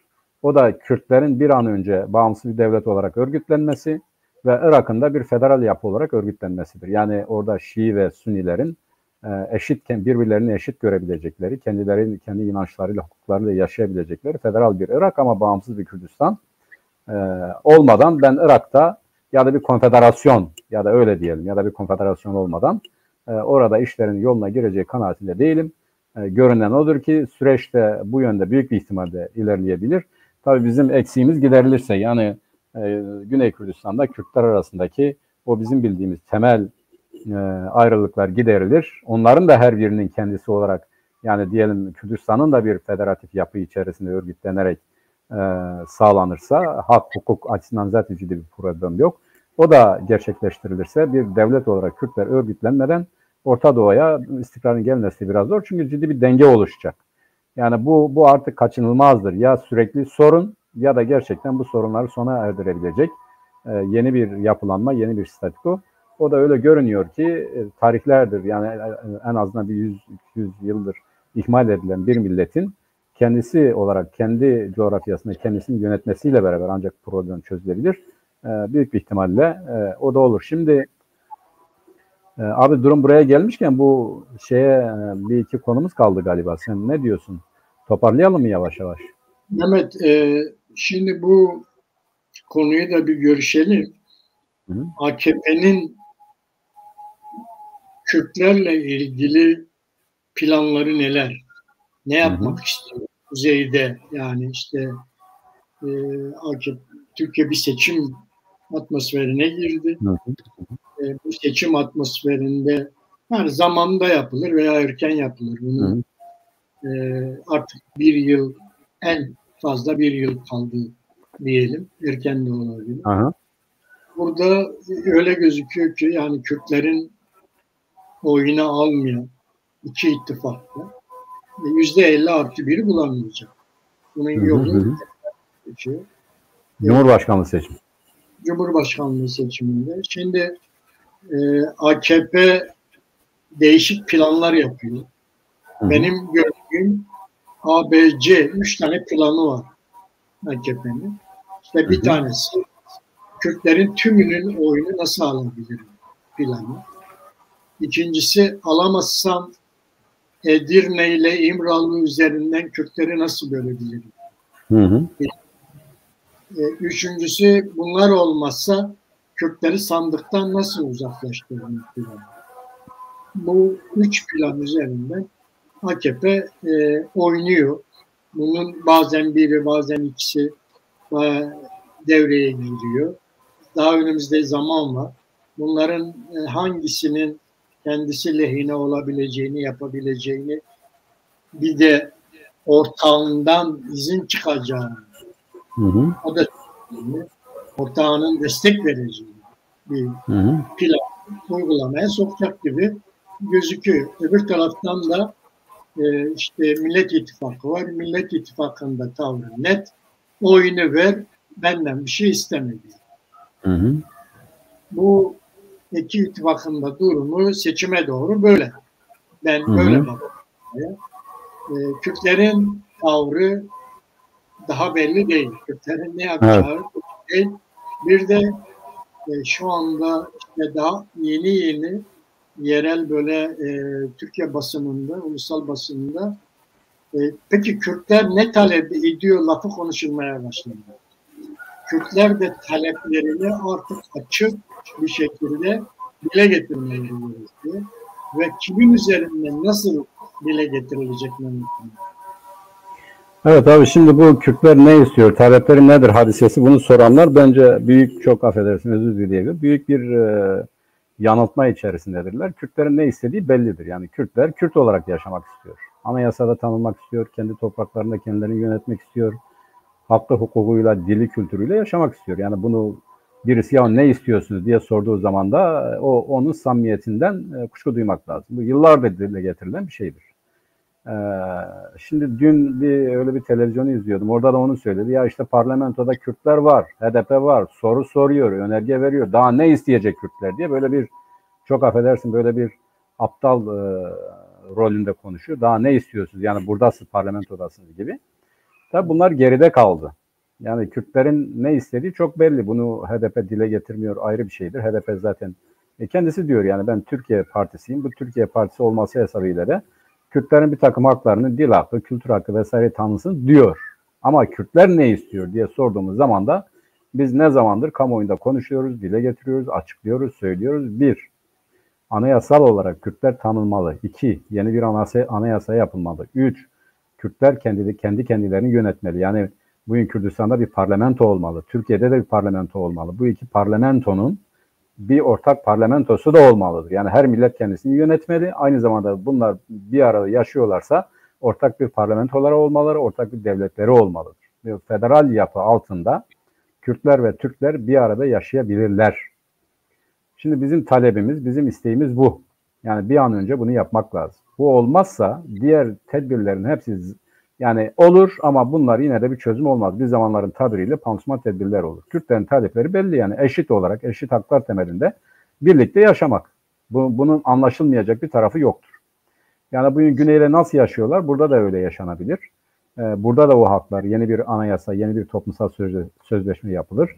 Her halkın kendisini yönetebildiği parlamentoları üzerinden ortak bir devlet inşa edilebilir. Ama bizim çok acil talep dediğimiz nedir? Yani bugünkü partilere, örneğin siz gittiniz, görüştünüz abi, CHP'ye neyi verdiniz? Dediniz ki bizim acil talepleri verdiniz. Kürtler tanınmalı, dilleri resimleşmeli, okullarda, kendi ülkelerinde kendi dillerini kullanmalıdırlar. Kendi yöneticilerini seçmeli, bunlar görevden alınmamalıdır kayyum mayım diye. Bugün çok ciddi bir insan kütlesi cezaevindedir. Bu düşüncelerinden ötürü bunlar serbest bırakılmalıdır. Siyaset tam bir özgürleşme ortamına girmelidir. Herkes siyaset yapabilmeli, adıyla, sanıyla. Yani birisi der ki ben işte Kürdistan Özgürlük Partisi'yim diyelim bizim, bunun hakkında dava açılmamalıdır. Yani bizim hakkımızda bu ismimizden dolayı dava açıldı, kapatılma davası. Bunlara son verilmelidir. Kürtler var, eskiden Kürt yok, Kartkurt diyorlar. Şimdi var, hakları yoktur. Artık hakları da vardır. Yani bu noktadayız. Onun için ben şuna inanmıyorum abi. Yani bu birileri ya siz ne istiyorsunuz falan, bu hikayedir. Ne istiyorsunuz dediği zaman sen valla bu kadar zamandır anlamıyorsan seninle konuşacak bir şeyimiz yok demek lazım. Yani ne demek ne istiyoruz? Kürtler Kürt olarak yaşamak istiyor. Bu kadar kolay. Sadece Kürtler değil, biz bunu da söylemiyoruz. Diyoruz ki Türkiye realitesinde yaşayan herkes demokratik hak ve hukukuyla beraber yaşasın. Diliyle, inancıyla, kültürüyle, her neyse. Yani kim burada ne yaşıyorsa ben böyle yaşamak istiyorum dediği zaman bu geniş demokratik konsensüs içerisinde hayır sen böyle yaşayamazsın. İlle de şu kültüre ait olacaksın, ille de şu dille konuşacaksın gibi şeylerle girmeden, bunları önermeden herkesin hakkını, hukukunu teslim ederek onun kendi aynen bir ağaç gibi düşünelim, kendi kökleri üzerinde yaşayıp yaşlanması eğer yok olacaksa doğal yöntemlerle yok olması gerektiğine inanan, savunan bir partiyiz. Bunu defalarca söyledik. Bugün de böyle. Yani dünyada artık bunlar böyle oluyor. Bakın mesela az önce sen söyledin abi, dedin ki İskoçya yeniden bağımsızlık referandumuna gidecek. Ya İskoçya şu anda Britanya'dan ya da Britishlerden yani İngilizlerden, İngiliz deyince daha geniş oluyor ama yani işte Galler, Britanya ve İskoçlar. Yani o adada 3 tane devlet var. Yani millet bunu farklı algılıyor. İngiltere dediği zaman sadece bir idari yapıdan söz ediyor. Hayır. 3 tane idari yapı var. Yani 3 tane devlet var orada. Bu her birinin parlamentosu var. Her birinin asayişi var. Her birinin ne bileyim kendi idaresi var. Krala bağlıdır bunlar. Yani bu krala bağlılık dışında ortak parlamentoda da temsil edilmek dışında bunların her birisinin ayrıca kendi parlamentoları var. Şimdi İngiltere bundan ötürü dağılmıyor. Bundan ötürü kötü şeyler olmuyor. Tam tersine böyle olduğu için iyi şeyler oluyor. Yani o halk kendisi kendi parlamentosunu seçiyor, başbakanını seçiyor, merkezi parlamentoya vekil gönderiyor gibi. Bunlar bunun için huzur içerisinde rahat yapıyor. Peki İskoçya neden ayrılmak istiyor? İskoçya diyor ki, işte burada bir açgözlülük vardır. Diyor ki tamam biz yine bağlı kalalım ama bu bizim petrollerden aldığımız paylardan biz yeterince hak alamıyoruz. Yani bütün mesele ekonomiktir. Diyor ki biz bundan daha fazla alalım. Eğer biz bağımsızlaşırsak bu petrol gelirlerinin hepsi bize kalır. Biz daha iyi yaşayacağız. Mesele bu yani. Mesele ekonomik, politik değil. İşi politik yönüyle çözmüşler. Ha biz de diyoruz ki evvela çözülmesi gereken mesele politiktir. Yani bir siyasi meseledir bu. Kürt meselesi politik bir mesele, siyasi bir mesele. Bunu çözelim. Evvela buradan başlayalım. Ha daha sonra işte bu bölgesel eşitsizlikler, bunlar, şunlar vesaireler falan filanlar konuşulur. Ama önemli olan evvela bu siyasal düzeydeki eşitsizliği, hukuksal düzeydeki eşitsizliği kaldırmak, her bir milletin kendi hakkı hukukuyla yaşayabileceği bir düzen kurmaktır. Biz bunu istiyoruz. Bunu talep ediyoruz. Bu acil taleplerimiz dışında, bu acil talepler zaten bugüne kadar ihmal edildiği için insanlık suçudur. Doğru, şimdi yeni tartışıyorlar, yeni söylüyorlar. Kürtler ne istiyor gibi ama açıkçası bugün parlamentoda ya da açık görünür alanda söz söyleyenlerin bu konuda söyledikleri bir tek söz yok. Yani diyelim onlar HDP'ye diyor Kürt Partisi'dir, HDP diyor biz Türkiye Partisi'yiz, biz diyoruz ki Türk Partisi. Yani HDP de ne olduğu konusunda taraflar bakımından ne oldu? Bizimkiler de mesela HDP'yi eleştiriyor. Niye eleştiriyorsun? Ya bu Kürtlerin haklarını savunuyor. Diyor adam Türkiye Partisi'yim diyor. Ben sadece Kürtlerin partisi değilim diyor. İşçinin, emekçinin bu arada da Kürtlerin de hakkını savunan bir partiyim diyor. Ne kadar onun hakkına da sadece dilini tanıyın diyebileceğim kadar bir şey düşüyor diyor. Şimdi onun için HDP nezdindeki eleştirileri aynen AKP, CHP ya da İşçi Partisi her neyse yani Türkiye Partisi olan partiler çerçevesinde görüp eleştirmek lazım. Yani bundan bizim taleplerimiz bakımından yeterince dile getirmiyor diye eleştirirsek bu yanlış olur. Zaten bir yanılgı oradan başlıyor. Yani bir Türkiye Partisi gibi öyleyim diyor, öyle göreceksin, öyle eleştireceksin. Öyle davranacaksın, öyle tutum alacaksın. Yani niye adam ille de sen bir Kürt Partisi gibi davranmasını istiyor? Çünkü öyle değil. Devlet de ona Kürt Partisi gibi davranıyorsun diyor. Terörle iltisaklısın dese öyle değil. Onun için bu HDP'yi devreden çıkarıp Kürt haklarını onun dışında bizim bizzat sahiplenen insanların dile getirmesi lazım, gündeme getirmesi lazım, tartıştırması lazım ki bu mesele doğru temelleri üzerinden dile getirilebilsin. Bunu AKP'nin siyaseti abi ben senin gibi düşünmüyorum. Bak şimdi hani diyorlar ya sen A, B, C planı nedir? Eğer sen yani diyelim ki nedir ya işte Bahamalarda mı tatil yapalım, Kanaryalarda mı yapalım yoksa işte biz bu Marmara'da mı yapalım dediğin zaman bütün bunlar imkan meselesi. Eğer sen yeterince imkanlara sahipsen Bahama'da da tatil yapabilirsin. Kanarya Adalarında da yapabilirsin ama imkanı yoksa sen bu Marmara'nın herhangi bir adasına yapabilirsin. Şimdi AKP'nin A, B, C planı yapma dönemi geçti. AKP artık yönetebilecek, plan yapabilecek bir örgütlülüğe, bir iradeye, bir güce, bir kuvvete sahip değil. Bunu görmemiz lazım. Yani bugün senin Cumhur İttifakı dediğin yeniden iktidarda kalmak için doğru ama bunların pratikteki tutumuna bak abi. Pratik buna cevaz vermiyor. Yani pratik onların encamı, onların yapısı yeniden iktidar olmak için bir şey oluşturmuyor, bir veri oluşturmuyor. Gerçekten bu güçten düştüler. Artık onlar yani neredeyse mesela MHP'nin oyuna baktığın zaman her gün düşüyor. AKP'nin oyuna baktığın zaman her gün düşüyor. Ve AKP içerisinde de iktidar tekleştiği için yani eskiden diyelim istişareleri vardı, birden çok danıştıkları insanlar vardı. Bu insanlar diyelim Arınç, Gül, Abdülatif Şener, Erdoğan bunların her birisinin toplumda belli bir etkisi vardı. Şimdi bunlar tekleştikçe toplumun önemli kesimleri bundan uzaklaştı, AKP'den uzaklaştı.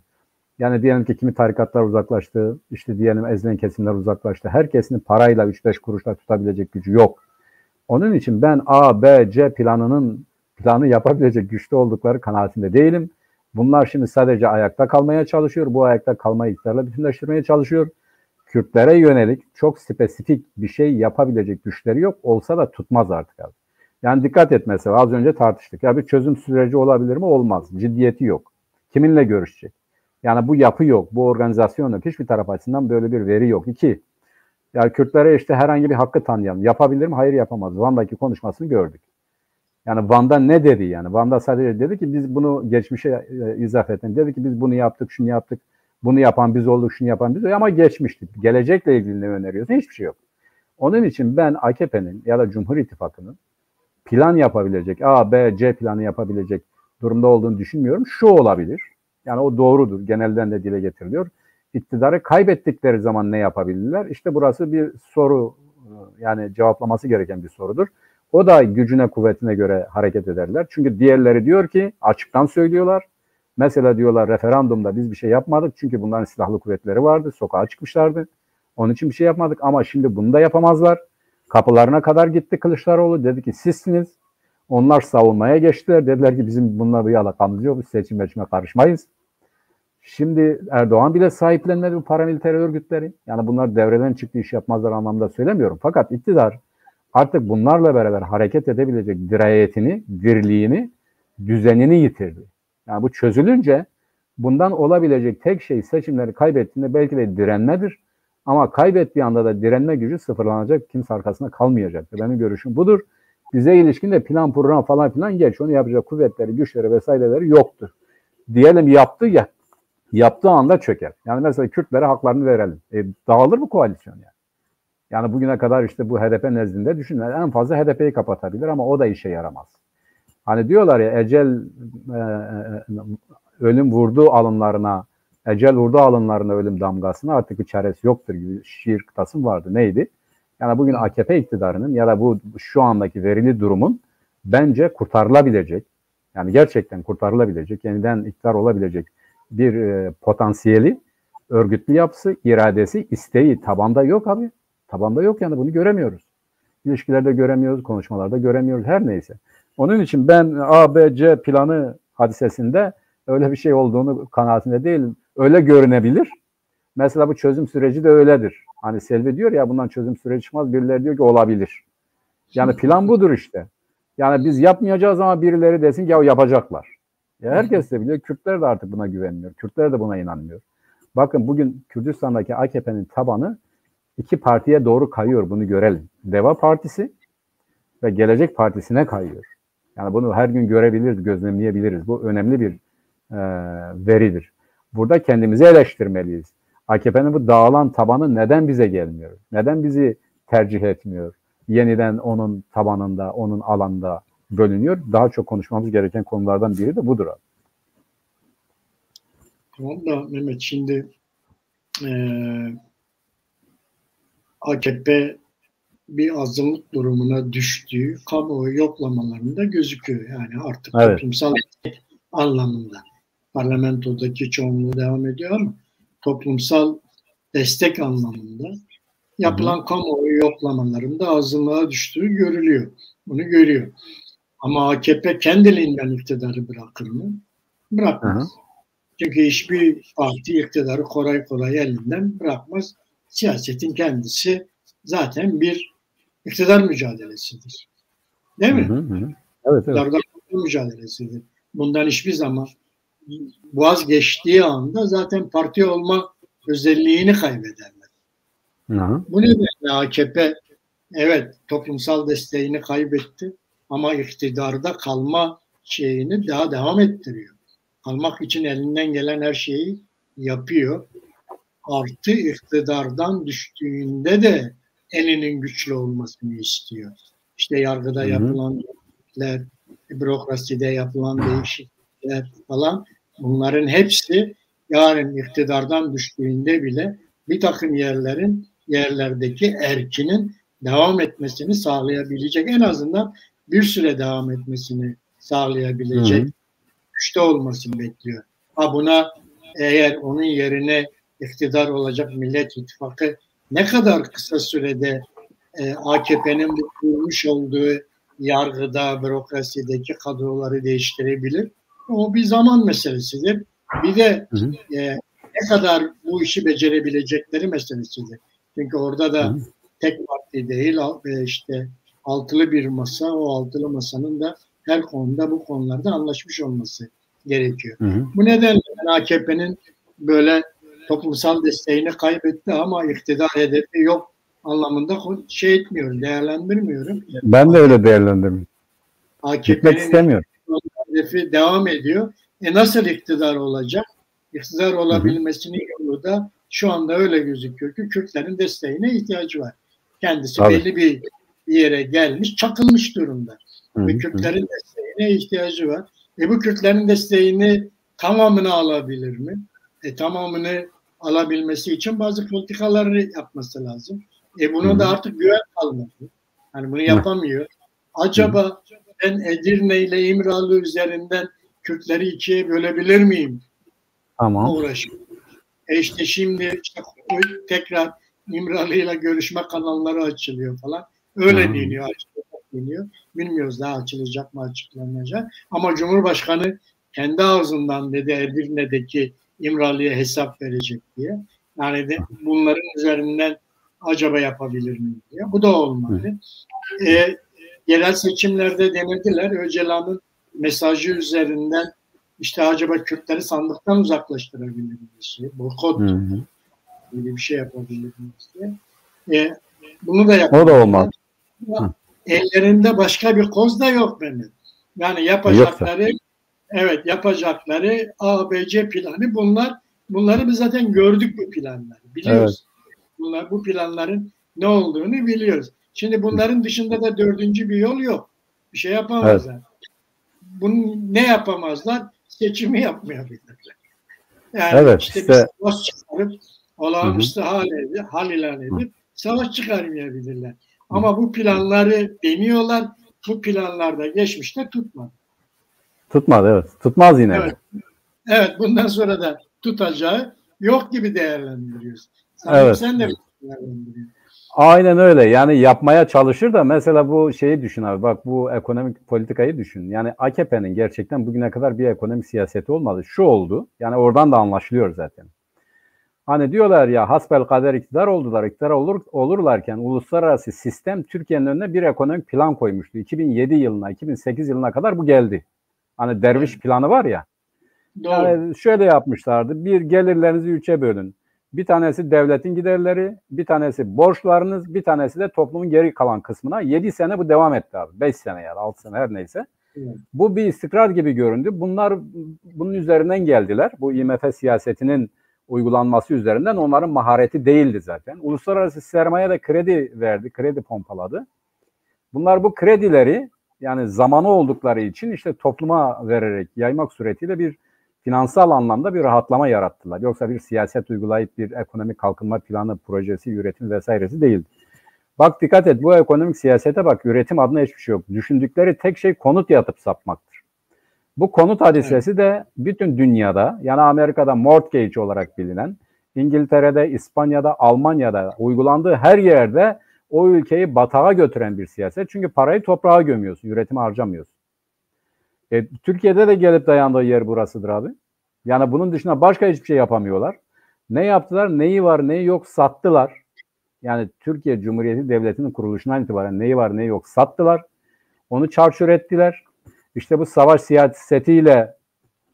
siyasetiyle beraber ayakta kalmaya çalıştılar. Yani savaşarak oraya kaynak aktardılar, bunu yaptılar, şunu yaptılar.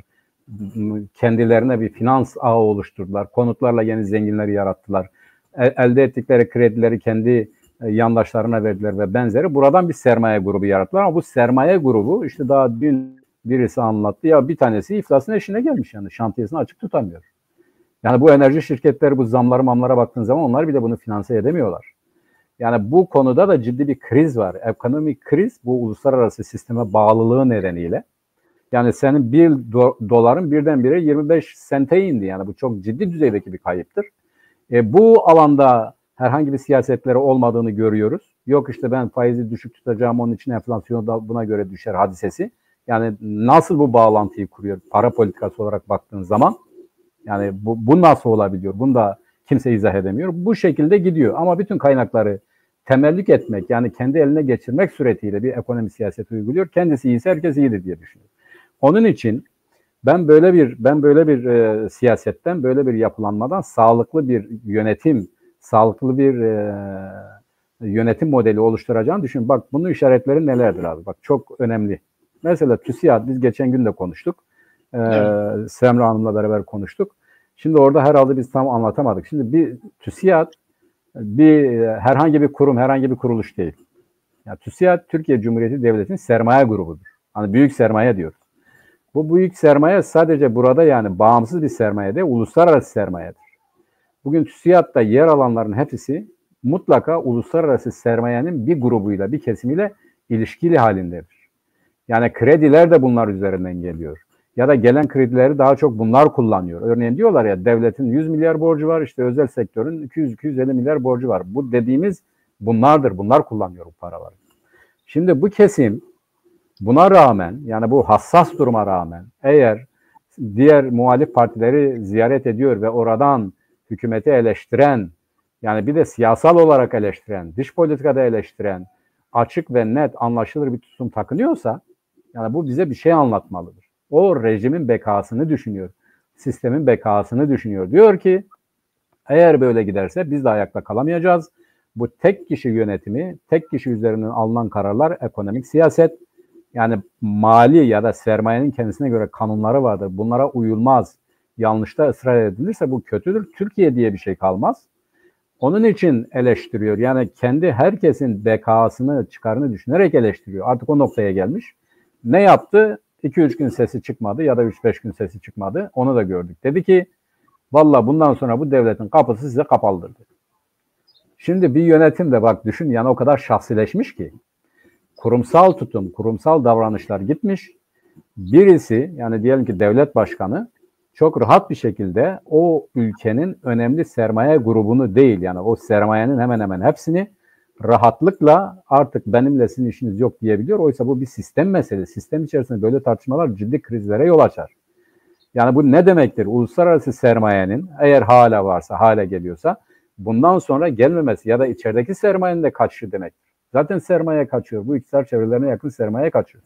Şimdi bütün bunlara baktığımız zaman ben şöyle düşünüyorum. Bugün örneğin bu Türk Demokrasi Vakfı'ndaki Arınç'ın konuşması da böyle bir şeydir. Kılıçdaroğlu'nun oradan gidip Arınç'ı takdir etmesi de böyle bir şeydir. Yani bugün Türkiye Cumhuriyeti Devleti az önce senin dediğin ABC planı çerçevesinde bir plan yapmış. Yani Türkiye Cumhuriyeti Devleti bir plan yapmış. O plan da şu, bu artık böyle gitmiyor. Bak Suriye meselesindeki tartışmalara bak. Herkes artık şunu daha yüksek sesle dile getiriyor. Diyor kardeşim Suriye'ye gireceğine Esad'la anlaş, orayı temizle, oldu bitti diyor. Yani sen neden ille de ben buraya gireceğim diyorsun. Yani burada Suriye devleti var. Biz zaten bu toprakları alamayacağız. Sen ne yaparsan burada çıkmak zorundasın. Madem ki çıkmak zorundasın, neden sen Esad'la anlaşmıyorsun?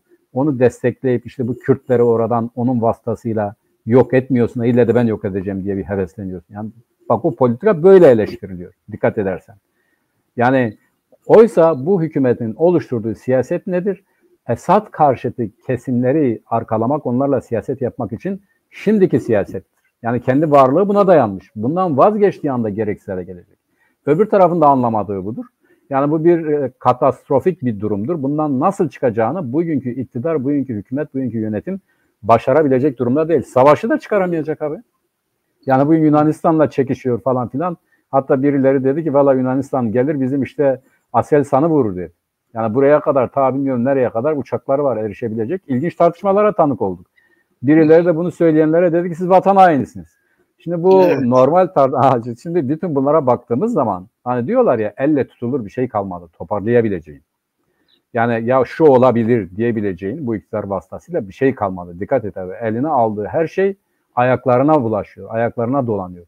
Böyle bir durumdan bence kurtulabilecek bir şey değil, yani bir ne bileyim bunu toparlayabilecekleri bir durum değil. Ancak şu olabilir, o da kesin kurtuluş olur anlamda söylemiyorum.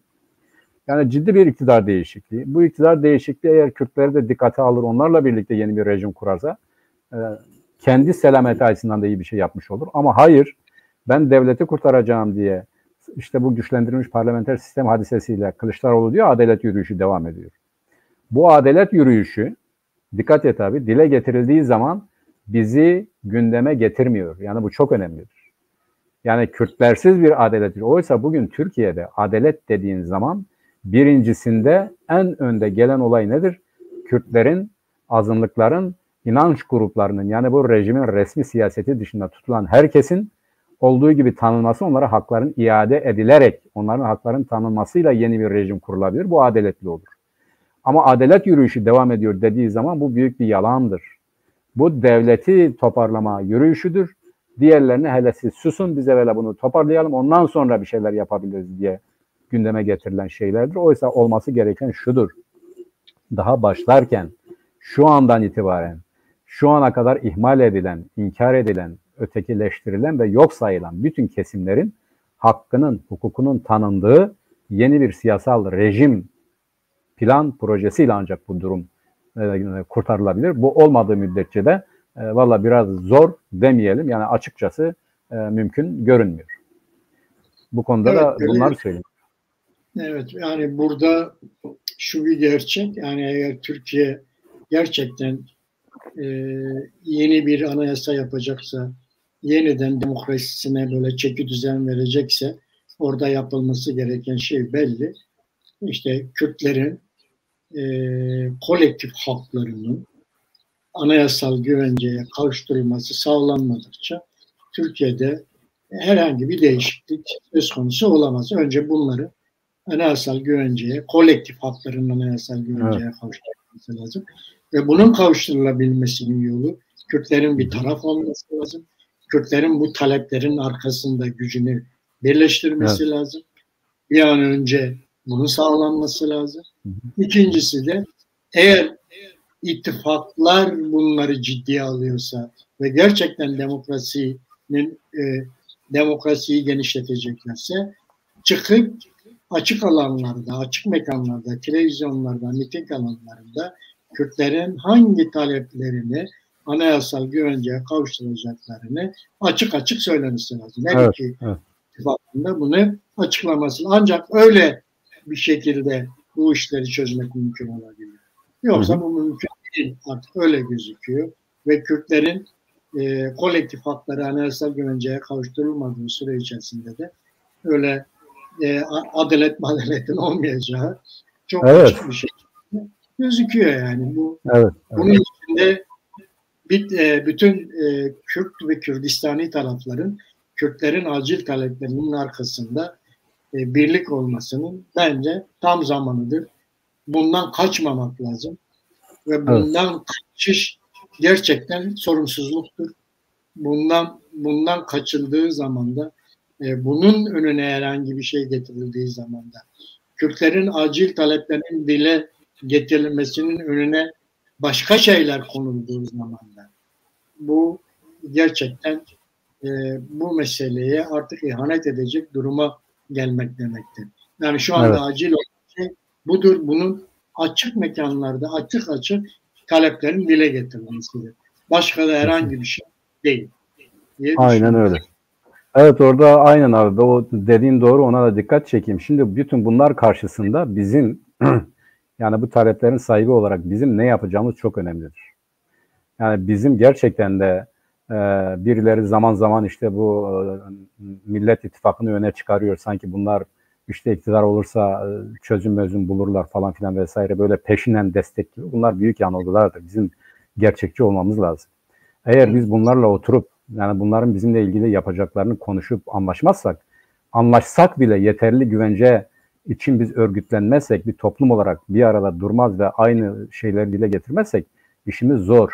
Hani diyorlar yani bir şeyi bir insan ne yaparsa kendi kendisine yapar. Şimdi bugün bizim yapmamız gereken en güvenceli olay, bir defa bu temel taleplerimiz çerçevesinde siyaseti, bunu şunu vesaireyi falan filan bir tarafa bırakarak, bu çok önemli. Yani özel siyasal hedefleri bir tarafa bırakarak sadece bu milli talepler etrafında kenetlenerek birlikte konuşur, sadece konuşmaz değil birlikte düşünür, sadece hareket edersek, aynı yerde durup aynı şeyleri söyler ve bu çerçevede bir çözüm önerirsek ve bu da karşı taraf açısından konuşulabilir, anlaşılabilir, üzerine uzlaşılabilir bir form haline getirilirse ben o zaman gerçekten de umutlu bir gelecekten söz edebiliriz. Fakat bu olmadığı müddetçe hani vaatlerle, yani zaman zaman işte oradan buradan birileri yazıyor, ediyor, eğiliyor, böyle bir işte güzel günler gelecek vesaire, bunları konusunda temkinli olmak lazım, tedbirli olmak lazım. Aksi takdirde biz daha büyük bir hayal kırıklığı yaşarız. Söyleyeceklerim bunlar. Aynen öyle. Aynen öyle. Yani tek bir çaremiz var. Kürtlerin kendi taleplerinin arkasında seferber olmaları. Bunu her yerde, her mekanda bunları konuşmaları, bunları dile getirmeleri ve bunların dışında yok tecridi dile getirmek, yok başka bir şeyleri dile getirmek. Hani bunların hiçbiri Kürtlerin taleplerinin önüne geçmemesi gerekir. Aynen öyle. Evet. Abi bak, küçük bir hatırlatma yapayım. Bu refleks itibariyle. Yani hani rejimin refleksleri diyorlar ya. Bu Ankara'da bir hadise yaşandı. Bu Yeneroğlu'na karşı hani polis lan man diye konuştu ya. Onun sebebi neydi? Ya bir Somali, bir Hollanda vatandaşı ya da Kanadalı mı bilmiyorum. Yani gelmiş demiş ki benim oğlum, o Yeneroğlu güzel güzel açıklıyor. Diyor ki ben çocuklarımın Müslüman bir ülkede büyümesini istedim. İşte Kanada'dan, Hollanda'dan geldim. Burada da bir kafe mi açmış, ne yapmış? Orada da işte kendi adı var. Şimdi o adının olduğu tabelada da şeyler var. Nedir işte? Somali renkleri var yani falan. Tabii orada Kızılay'da mı, Ankara'nın göbeğinde olduğu için de iyi saatte olsunlar, birileri rahatsız olmuşlar. Ya bu siyahileri buradan kaldırın, gitsin meçi öğren de açsın bu tip yerleri, burada olmasın diye taciz ediyorlarmış. Yani devlet taciz ediyor. Polis gidiyor, bunu yapıyor, şunu yapıyor falan. En son bu kadın da tabii haklarını bildiği için gitmeyince gelmişler, bu sen de görüyorsun, biliyorsun zaten, bastılar, dediler ki ya bunun bak gerekçeye bak, bu çok önemli, işte bu bir reflekstir yani. Hani dediler ki burada sarı, kırmızı, yeşil renkler var. Yani bunlar nedir? Bunlar işte bu bölücü renkler. Bir ara trafik ışıklarını bile değiştirmeyi düşündüler ya. Yani bu sarıyı turuncuya çevirdiler. Kırmızıyı yine magentaya çevirdiler. Herhalde bir yeşil olduğu gibi kaldı. Yani şimdi trafik ışıklarına baktığın zaman herhalde bu sarı, kırmızı, yeşili standartlara göre değil yani. Bilmiyorum, belki onu da incelemek lazım. Ya Somalili renkleri bile bölücülük üzerinden, yani Kürt düşmanlığı üzerinden sunarak orayı kapattılar. Onun tabelasını boyadılar. Orayı beyaza boyuyor. Nedir bu? sarı, kırmızı, yeşil renkler var. Ne anlama geliyor bu? Ya işte bu, düşün, Somalili bak, Somalili. Siyahi bir vatandaş, siyahi bir insan orada duruyor. Somali renkleri var. Diyor ki bunlar sarı, kırmızı, yeşil. Ne anlama geliyor? Toplumun algıladığı ne? Ha, demek ki bunlar bölücü. Yani bunlar Kürt ve bölücü. Şimdi ancak bu bir refleks, bir zihniyet, bir yansıma biçimidir. Yani artık bunu niye anlatıyorum? Ya gerçekten de bizim de, Kürtlerin de kendi ötekinin seni, yani devletin seni kompakt gösterdiği kadar olmasa bile onun %10'u kadar birlikte hareket et, birlikte konuş, birlikte davran ki biz gerçekten, bize zaten izafe edilen şeyleri de evet biz öyleyiz kardeşim, yani Kürdüz, bu ayıp bir şey değil, haklarımız var, onları istiyoruz diyebilelim ki bu meseleyi rahat bir şekilde konuşup çözebilelim. Evet, yani burada bir tek dikkat edilmesi konulardan bir tanesi de Mehmet, dava önünde liderler ve partiler bir araçtırlar. Amaç değildirler. Kesinlikle öyle. Burada hedef aracı öne çıkarmak değil, amacı evet. öne çıkarmak önemlidir. Evet. Bunun zamanıdır. Evet, şu anda bir partiyi, bir lideri öne çıkarmak değildir amaç. Onun için miting yapmak değildir hedef. Şu anda bütün amacımız taleplerimizi dile getireceğimiz mitingler yapabilmektir. Aynen öyle. Büyük mitinglerle bu talepleri dile getirebilmektir. Hedef budur. Tıpkı DDK mitinglerinde olduğu gibi diyelim ve bu haftaki programımızın da sonuna geldik Mehmet. Senin ekleyeceğin bir şey varsa 1-2 dakikamız var. Evet, teşekkür ediyorum abi. Bu Somali hadisesi vardı, işte bu Ankara'daki hadisi, onu bir hatırlattım. Yani çok ilginç. Yani onu da bizim üzerimizden hallettiler, öyle diyelim. Yani biz halledemeyecekler. Onu da bizim üzerimizden hallettiler yani. AKP'ye verilen yetki budur. Kürtleri dövdüğün oranda muhalefetini dövebilirsin diyorlar. Aynen öyle. Döv ki muhalefetini dövmene izin verelim. Bence budur. Evet sevgili Çarpen Medya izleyicileri, bu haftanın olaylarını Mehmet Gül'le birlikte yorumladık. Konuk almadık çünkü gündem çok yoğundu. Mehmet de çok doluydu. Alacağımız konuğa zaten zaman kalmazdı. Bu nedenle bu haftayı böyle geçirdik. Yeni bir hafta, önümüzdeki hafta yeni konu ve konuklarla görüşmek üzere. Dembaş Mehmet. Dembaş abi. İyi tatiller abi. Hoşçakalın.